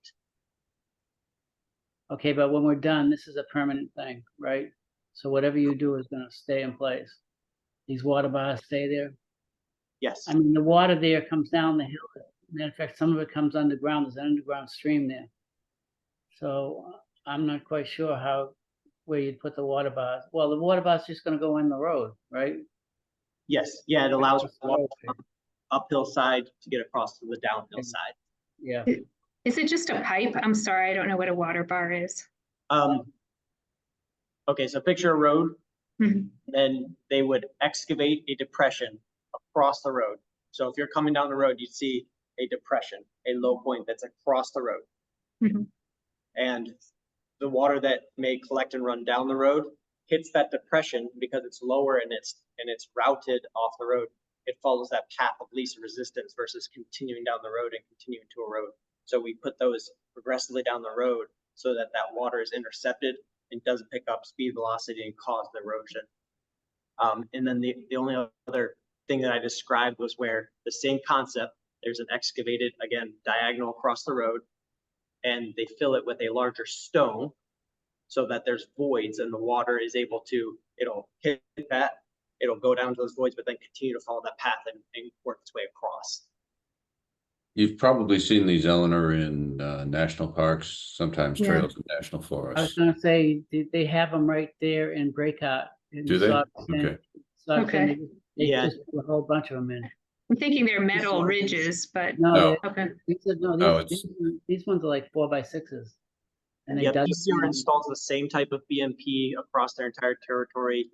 DOT, if they have like walking paths that are stone, it's a very, I don't want to say, you've probably walked over them and not even recognized that maybe you were walking over one, and they're subtle. They can be subtle if there's like a small slope, and if there's a very aggressive slope, they'll be more aggressive. So that it, diverts that water. Yeah. Okay. But you're diverting it all to one side, right? So basically you're moving the stream location over to the low end of those water bars. Is that correct? I mean, Is it a stream? spreading it out and recollecting it, aren't you? Well, I don't know. I'm not sure how the ins and outs of water bars, but Yeah, it's allowing, so if it seemed to break that. their flow to the left hitting that road and it would have run down that road. Yeah. Yes, to take that water across the other side and then let's just say a little bit further down, there was continued sheet flow there, it's Yep. gonna have the same effect. The next water bar is gonna catch that. So these intermittent water bars are basically conveying that water that is Right. sheet or water that would need to get across over. Yeah. All right. So I'd like to ask one more question. Do you have someone on staff that would act as an environmental monitor, or would you count on the local conservation commission members to keep an eye on the work? No, yeah, I would be having BSC group perform weekly post-rain inspections, which we can provide to the Conservation Commission. But yeah, they're there through the duration of the project, all the way until revegetation and project permit closeout. And I'm sorry, I missed the beginning of that, still a little garbled. Did you say you hire an outside company or you have people on staff? BSC group. Oh, BSC, that's what I didn't hear. Group. Yep. So BSC group is your environmental monitor? Yes. Okay, got it. And that will be essentially throughout the construction process, in any time that you're operating in areas of sensitivity. Correct, yeah. BSC would Okay. go through the contractor, sorry, Mike, off screen, would go through the contractor, the scope of work. They then participate in the construction activities and do basically visit with them during construction, post rain, and weekly. And they're identifying action items. This needs corrected. This is why it pertains to this permit. And they're basically providing that support to the contractor to say, you need to do this, this, and this. And then they have a period of time to do the correction, and that's just a progression of work. So it won't be a full-time environmental monitor on the site, but it will be an intermittent, at least weekly presence. Correct. Yeah, you're going to see there'd be a very heavy presence in the beginning of the work for sure, and then they would be progressively there every week, particularly forecasting maybe ahead of storm events and then following storm events and then weekly. So if you had a week with no rain, they're going to pick a day, convey to the contractor, we're going to come through and do this with you, can review it, provide a follow-up inspection report. So there's always a contact that they have. There's always an inspection report that it's coming weekly, and they're kind of providing that compliance element. Monitors are also on Okay, site that's good. so through the restoration of the project. So once the contractor leaves and all the site is restored, the monitors will keep track of making sure that kind of vegetation is coming up, that it's restoring, kind of as we've said so in the application. So that'll continue post construction as well. How long does that last after construction, Sean? So typically you're looking for about like a 75% vegetation reestablishment, 75% of the existing conditions. You have, sparsely vegetated area, you're looking about that kind of returning to about 75% vegetated. So your monitors would be on site until that condition was satisfied. Okay. Yep. And so we're, construction completion is projected in March 2026. So we'd be monitoring throughout probably that growing season just to make sure that, everything is restoring as it should be. Okay. But you're just replacing lines, like for example, in Break Heart. So just that piece, you're saying through 2026 for the whole line, but we don't know exactly where you're going to be when. Yeah, not at this point in time. We know exactly kind of that construction schedule. I'm going to go back to this other thing for a second. I know you guys are treating this thing as two separate projects, but when I look at this thing, I don't see it that way. I see it as the right of way is your project dimension, and your length is along the tracks, along the high tension wires. You're doing all kinds of work in that area. You're changing grades. You're disrupting vegetation. You're doing a lot of things. You're changing the water flow locations, possibly. And we know from experience with the Voc next door that we need that water going back into that wetland. And I don't see where you've assured us that that's going to happen. Because I see that you're gonna do a lot of grading there. I know you can, it's obvious what you're gonna have to do for grading. I mean, you're gonna be over there moving boulders. And that's all fine, but you just can't, I don't see any way for you to track the water flow through the project, or how to guarantee that it's gonna end up being the same once you're done. So that's my concern with this whole thing. So if you consider it one project, it's just, it's part of the project, it's part of the work. There's a lot of stuff, I'm sure there's gonna be cranes in there, there's gonna be bulldozers, there's gonna be maybe excavator, I don't know. All big stuff. So, I can live with whatever the commission wants to do, but I want to point that out. We cannot lose the water budget from that area. And I know the grades are funny over there. It's just a little bit of disruption, I think, could change a lot. So, I guess the only thing I would like to see is a little more thought put into that, and I'd be okay with stuff, but I think I would like to be more sure of what's happening. Yeah, so in that particular area, would it be possible to proceed with approval of the project and we could restore that section? So basically trying to pull that area back out and restore it to original conditions.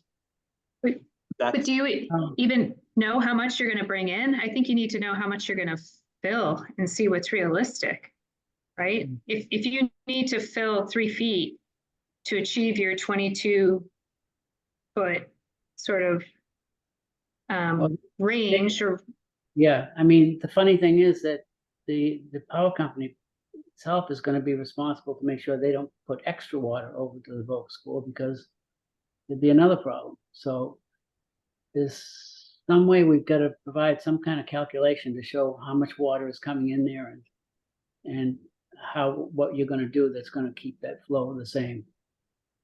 I mean, that would be my recommendation.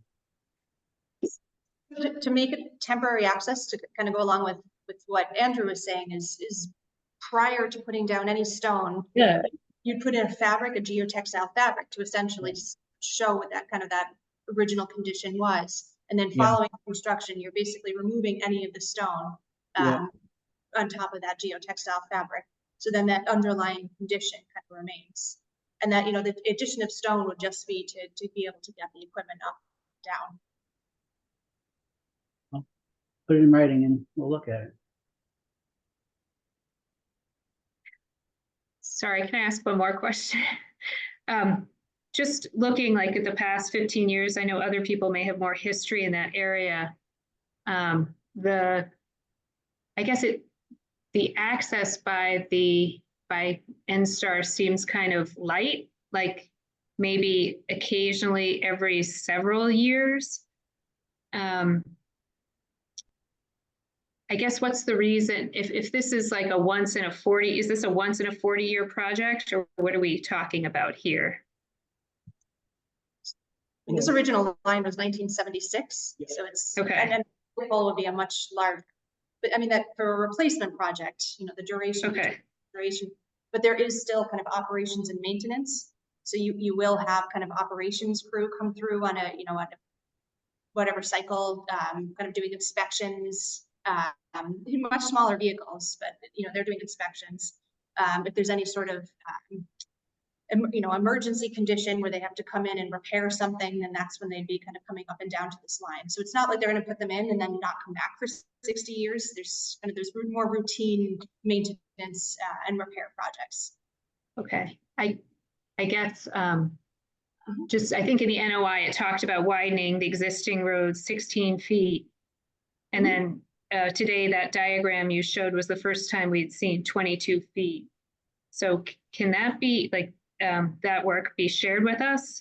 And is it going to be 16 feet or 22 feet?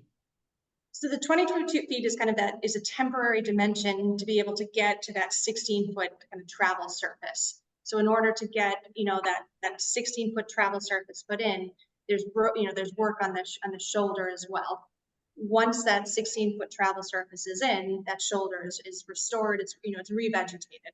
So that's, that shoulder outside of that 16 feet is not a travel surface. So it's not a 22-foot wide travel surface. That's just kind of the total limit of disturbance when they're first constructing that road. Is it 16 feet? I thought your drawing was showing a 12-foot travel surface. There's a 12-foot travel surface, but then there's like, I think 2 feet or so 2 on the feet other. of shoulder. Yep, on that shoulder. Then you have the shaded area that comes out to the 22, which is that Right, disturbance. I understand that. I'm just wondering, you talking about leaving in place a 16-foot wide permanent travel surface then here? I missed out. It's that 12. You know, just It's at 12, okay. 16. I guess I just want to reread the notice of intent on that piece. So what will be left is 12 feet at the end when you've finished. That seems to be the case, yeah. Not 16, okay. And not 22. Oh, okay. You're saying that with the shoulders, it may get out to 22 feet. But they're, what, Is that what I you're saying? guess what I need you guys to clarify, as I'm understanding it, you put down a 22, you build a 22-foot temporary right-of-way. Ultimately, you're not expecting to have the drain. Are you expecting or not expecting those drainage ditches to remain in place that you put in along the right-of-way? How's that all going to play out? Well, there's do have that cross section in the first grader. Okay, let's look at that.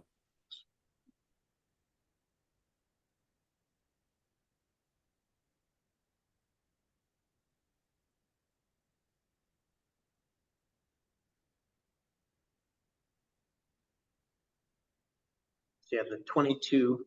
I don't know. Oh gosh, losing some light now. Shut down this. You have 22 for the full area of disturbance. Okay. This area to this area.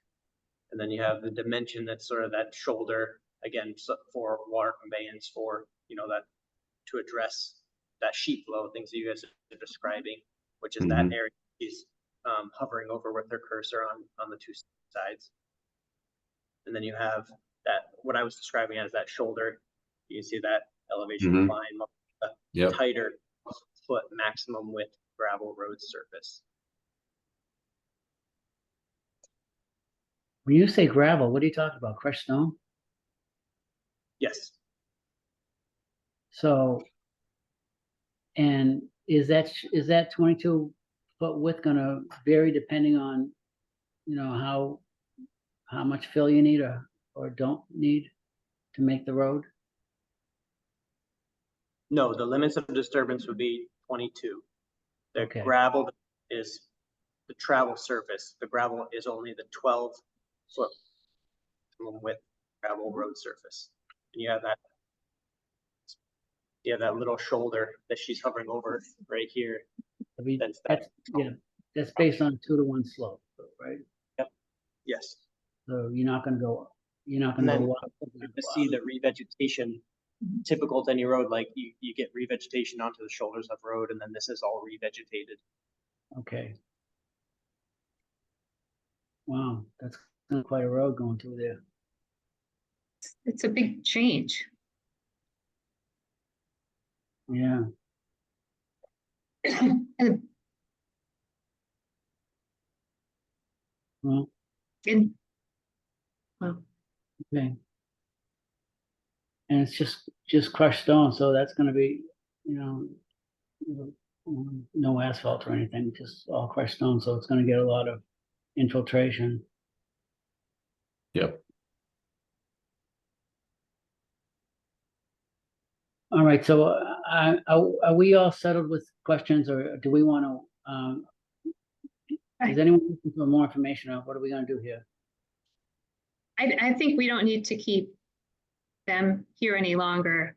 I do think just processing what we heard and clarifying, I think we have some technical questions as to as to All right, so- interpretation. Okay, so what if we do this? What if we just push you off for another meeting, all right? That gives us a week and a half to, look through the thing and try to, make sure we got everything straight with what we'd like. And then we could probably close the hearing. Any questions or anything that they can provide with this information that would help do that review? Mm, The part I guess I'm unclear on is usually when you do a site visit, it's marked, right, to show the limits of work. Yeah. And so it's Yeah. clear to the contractors and it's clear to us when we're doing the site walk, what exactly is going to happen, how much, we can look at a plan. They're going to put 3 feet of fill here, 6 feet of fill here, move.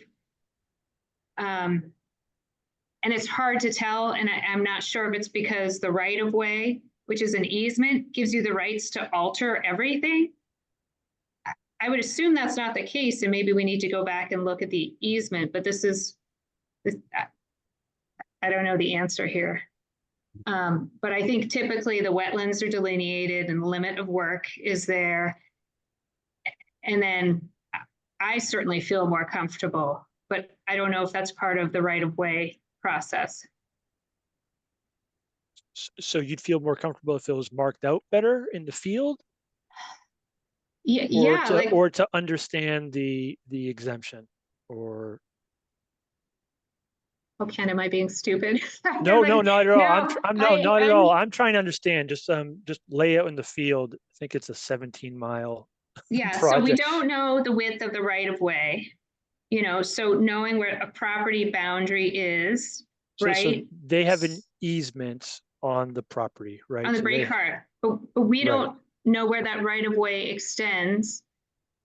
The people I think doing you work, as the road shifts, right? They decide to move the road to the right and it goes further into Breakheart and they cut more trees. So they can only stay within their easement, right? So their easement is through Breakheart. They can only stay within that. So they can't, their alignment might deviate within their easement slightly, but it's still within their easement. And I'm hoping they showed on their plans a little wiggle room that they can, maneuver around, bedrock or something if Well, needed. that was part of the reason why I was asking about the width of the overall right of way. Because if you had an easement in there, I know you're gonna follow the roads that's there. And if you had a predetermined easement trench, you had to stay in with the road. Do you know what I'm saying? I wasn't sure how that all worked out, but I imagine now that you have enough room, like wiggle room, like Ken's saying, to follow the existing paths. There's an existing road there already, so I would assume that you're gonna work on that road. That's So- correct. We're gonna use the footprint that's there as the Yeah. code. And Yes. you're not actually filling off the side of the road. You're not expanding the road, 5 extra feet where there wasn't a road previously. You're just improving the existing road and Improving the improving your existing road, drainage. exactly. You're not widening the road per The se. easement thing really means nothing to us because we don't really deal with the easement thing. But So, yeah, I think in some places it's not 16 feet wide today, right? So they do have to widen it. For me, it's usually, where the property line is. It's not, or the, limit of work is. I mean, if it's obvious to everybody here, Eleanor, for me, I picture a windy road going through up and over the hills and down and around. That's what I think is happening. Yeah, and as you long know, as they're not that's where widening the road, vegetation- extending it, filling, towards a stream, but which it that's what doesn't they're seem like. doing, right? No, they're cleaning up edges and flattening and grading. They're not placing, so like the one drop off next to at Breakheart, next to kind of the stream, they're not going to extend that road further towards Breakheart and add another slope down there. You know, they're not gonna fill like 3 feet of fill to match another grade down below. And correct me if I'm wrong, sorry, this is how I understand it. I understand it seems kind of weird because it looks like some of those spots are a little tighter than what they're saying. I definitely get that. Well, and then the area on the side of the Voke, right, where the vernal pool is just on the edge of the existing road, right? Right. How are you going to widen that? Like, I Yeah, guess so you go to, you know, there's other wetlands on the other side. if there's barriers like exposed ledge or a wetland, those are areas where the width of the road is going to be reduced. Right, we're not going to go to the limit. That's like the maximum in perfect conditions as they're doing. They use the existing, alignment, and they're building the road to those specs. But if you have exposed ledge that's conflicting, we're not going to remove that. It's going to be tighter there.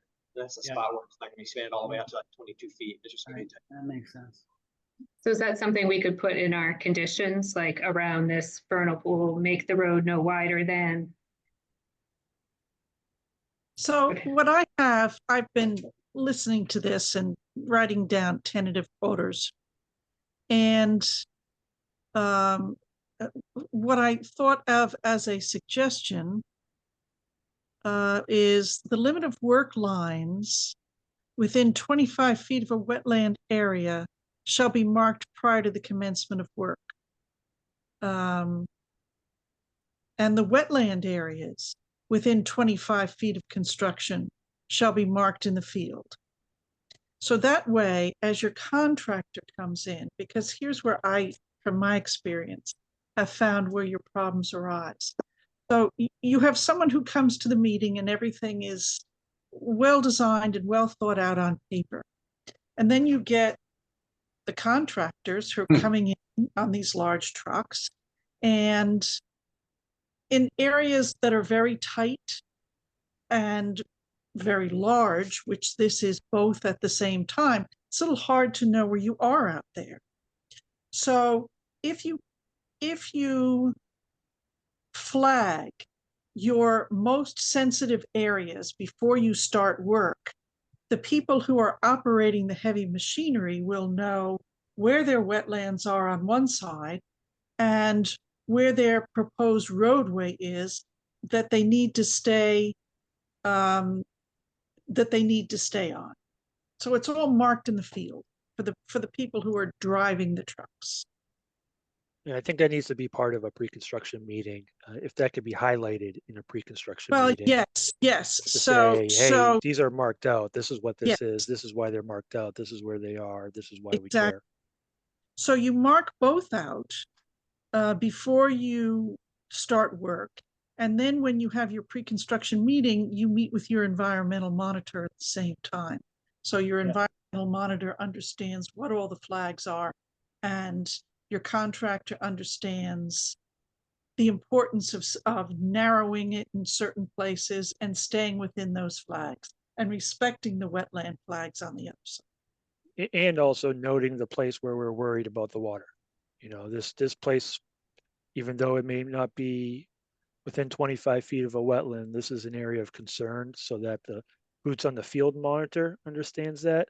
As well as the project, construction folks kind of understand that so they can keep an eye on that and be aware and not just come upon it one day and freak out. Right, and not understand, especially if you're working in there in July and August, you have no idea where those intermittent streams are that pour out tons of water in the springtime for those vernal pools.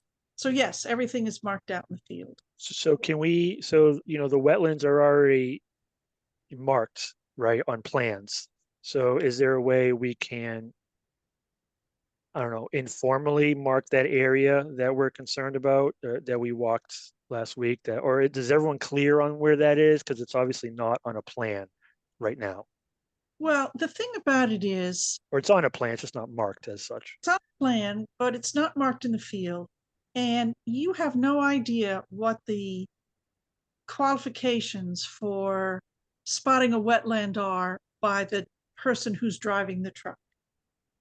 So That's why you have to have it marked.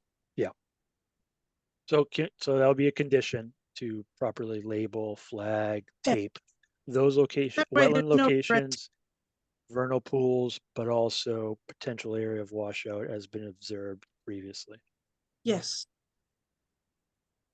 I mean, that's a Oh, very. oh.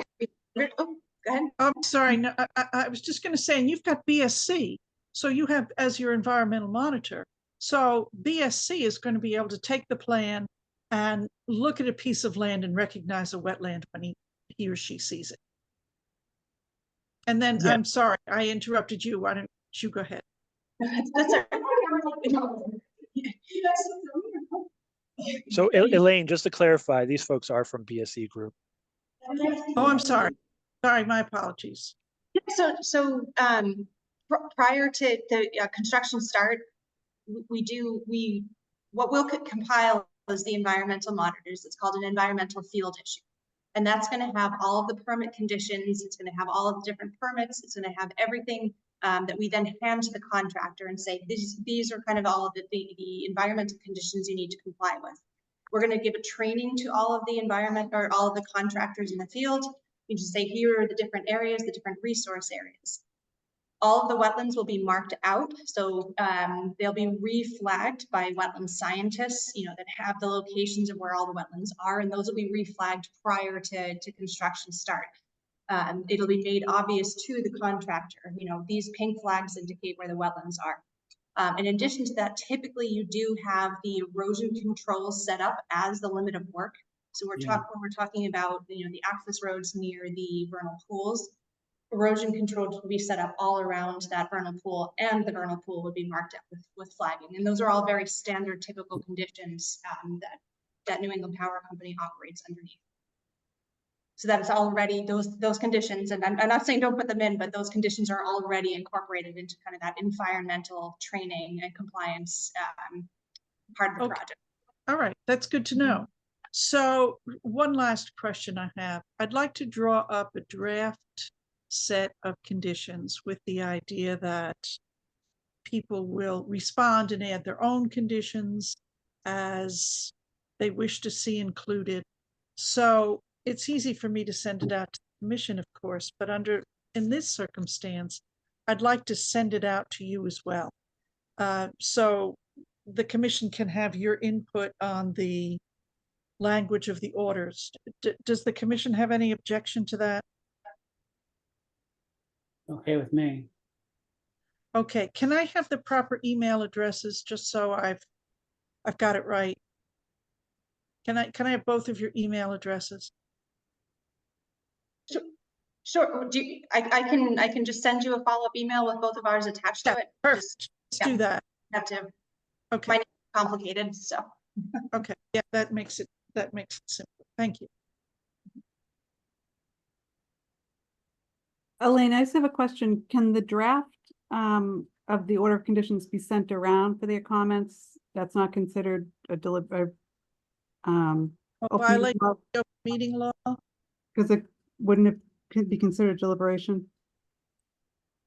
I think if you Unless send it. they send the comments individually to you. They couldn't Yeah, send them around. yeah, exactly. Yeah, So they'd have to be individual. don't violate the open meeting law. Don't talk about it among yourselves. Send your individual recommendations back to me.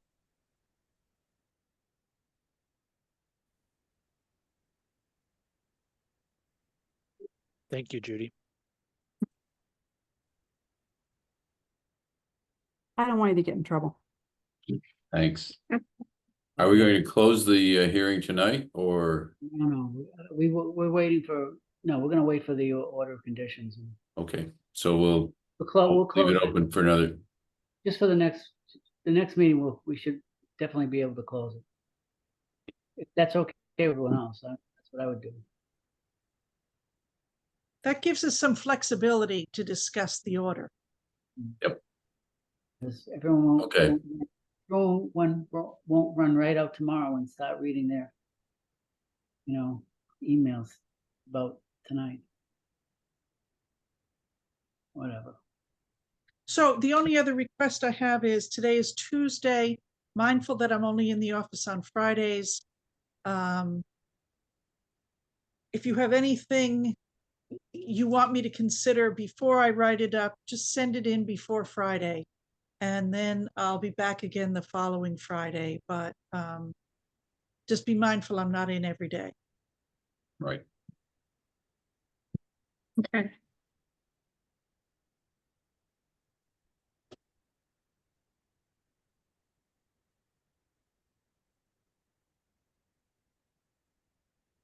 And then what do we do, I guess, about our vegetation management questions? Just get the email contact from you, Shauna? Yeah, the letter that she provided, I guess I was thinking of utilizing that to provide the contact information of the Forester group and then set up the separate meeting and walk through that, whether it's first the site meeting and then, a virtual meeting or whatever your preference is, if you'd like the virtual first and then the site meeting.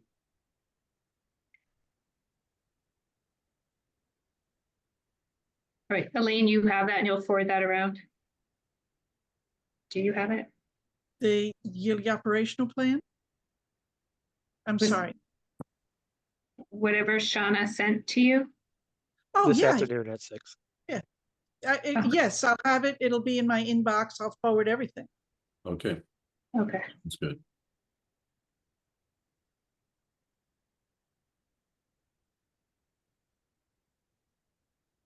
Okay, so are we done? Thank for the you. Oh, I don't know if, was there anyone out here that did, Bronwyn leave? Did she have any? No, I don't think she's there now. Okay. I see guess nobody but I us guess- chickens. What's that? Nobody else is here but commission and staff and Okay. the applicant. Okay, fine. Thank you. Thank you. Thanks. Welcome. Welcome. Okay, so, next on the agenda really is not When's the next meeting? These folks know? July 2nd. Oh, You're gonna be here for it? Yeah, I just want to make sure the applicants know July 2nd, next meeting. Okay. I'm sorry, there was a bit of traffic as kind of that last conversation. Did you vote to continue to next week or to the next Yes. hearing? For Yes, ours? if that's okay. Yep, if that's okay, yep. Just had some background. Thank you. Yep, thank you. Yep.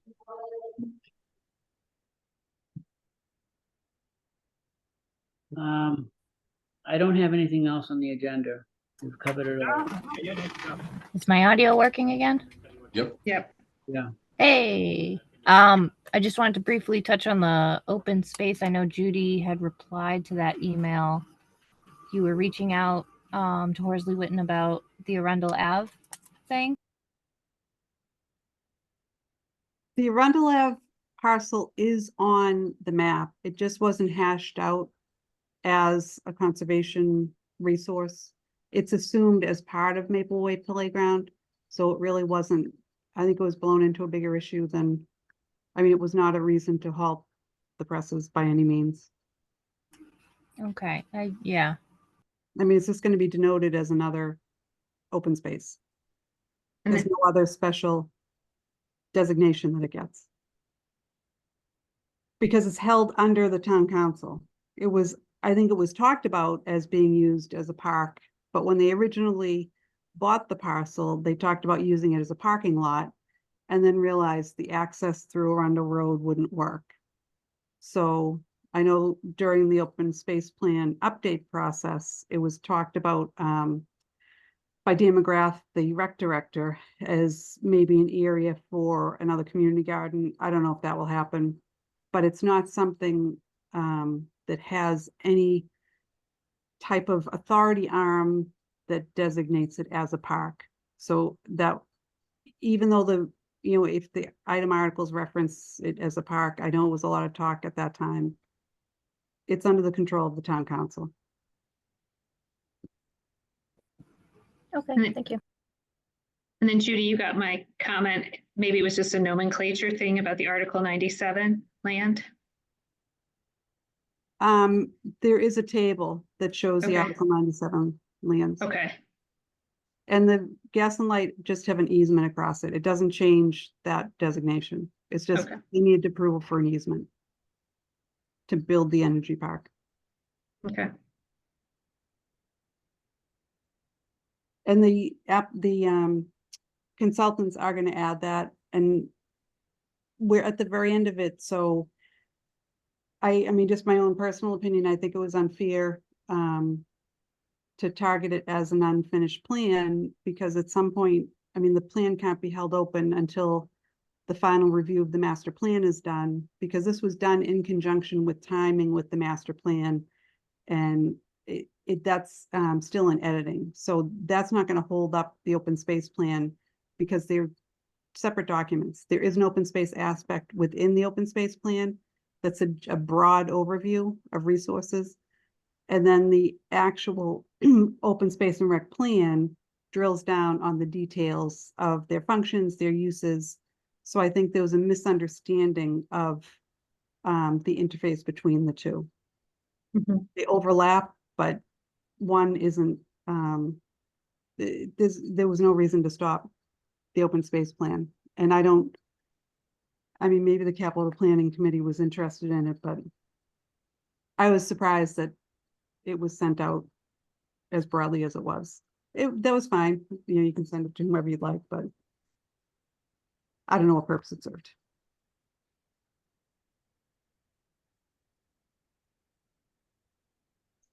Okay, anything else? Can we jump back quickly to the beaver management plan and see where, if everyone was clear on next steps? Well, I think the Or- next step should be the meeting with the Board of Health. Okay. And I can clean up with some of the edits, whatever edits you have. And it can be presented to them that this is what the commission would like. This is going to be the commission's process, and we'd like your cooperation with, you know, kind of melding the two. And then Okay. I don't know how that's going to work out, but then. Yeah. But you were okay with changing that section on page 2 to I kind have of, to look at it, because some of these passages are directly from the state guidance. So if it's Okay. from that, I mean, I could take it out. I kind of cut and pasted from different other towns, Mhm. different sites that they had in it. So I'll go back and do some more research and see where I cut and pasted that from. Okay. And you had put in the minutes that I would do a checklist, which was fine. I just wanted to make sure I had jotted down some things, but just wanted to make sure where we landed on that. And it can be used or not. Some people find it easier to follow a checklist, other people a policy. Did you make a checklist? I started one and then I was stuck on the, Okay. are we in agreement on how this is going to work? Because it is coordination between departments. So Well, it gets a little, Yeah, so I think if it's a policy, then the commission can only guide what they're going to do. They can ask for Mhm. cooperation from the Board of Health and show them why it could be served to their advantage as well. Mhm. But I mean, they could have their own checklist. I don't know if a checklist, I think the policy, as long as it's followed, is a checklist in itself. I mean, Okay. for ease of use, maybe when there's a full-time agent, or maybe Elaine would want it like a site checklist. It's easier to remember things by, but that's Okay. up to them. Perfect. That's it. Okay. I guess, can I have a motion to close the hearing? Close the meeting. Motion to adjourn. I have a second. Second. All in favor? Aye. Okay, Eleanor, Paul? Are you okay? You're muted, Paul. Sorry, I was muted. Yes. Okay. We're closing up for tonight. Yes. Okay, Ken, you all set? Yes, thank you. Haley, you all set? Yes. I'm all set. Eleanor? I thought you Yes. were right. Yeah. I was first. Uh, So goodbye, everyone. Good night. Thank you.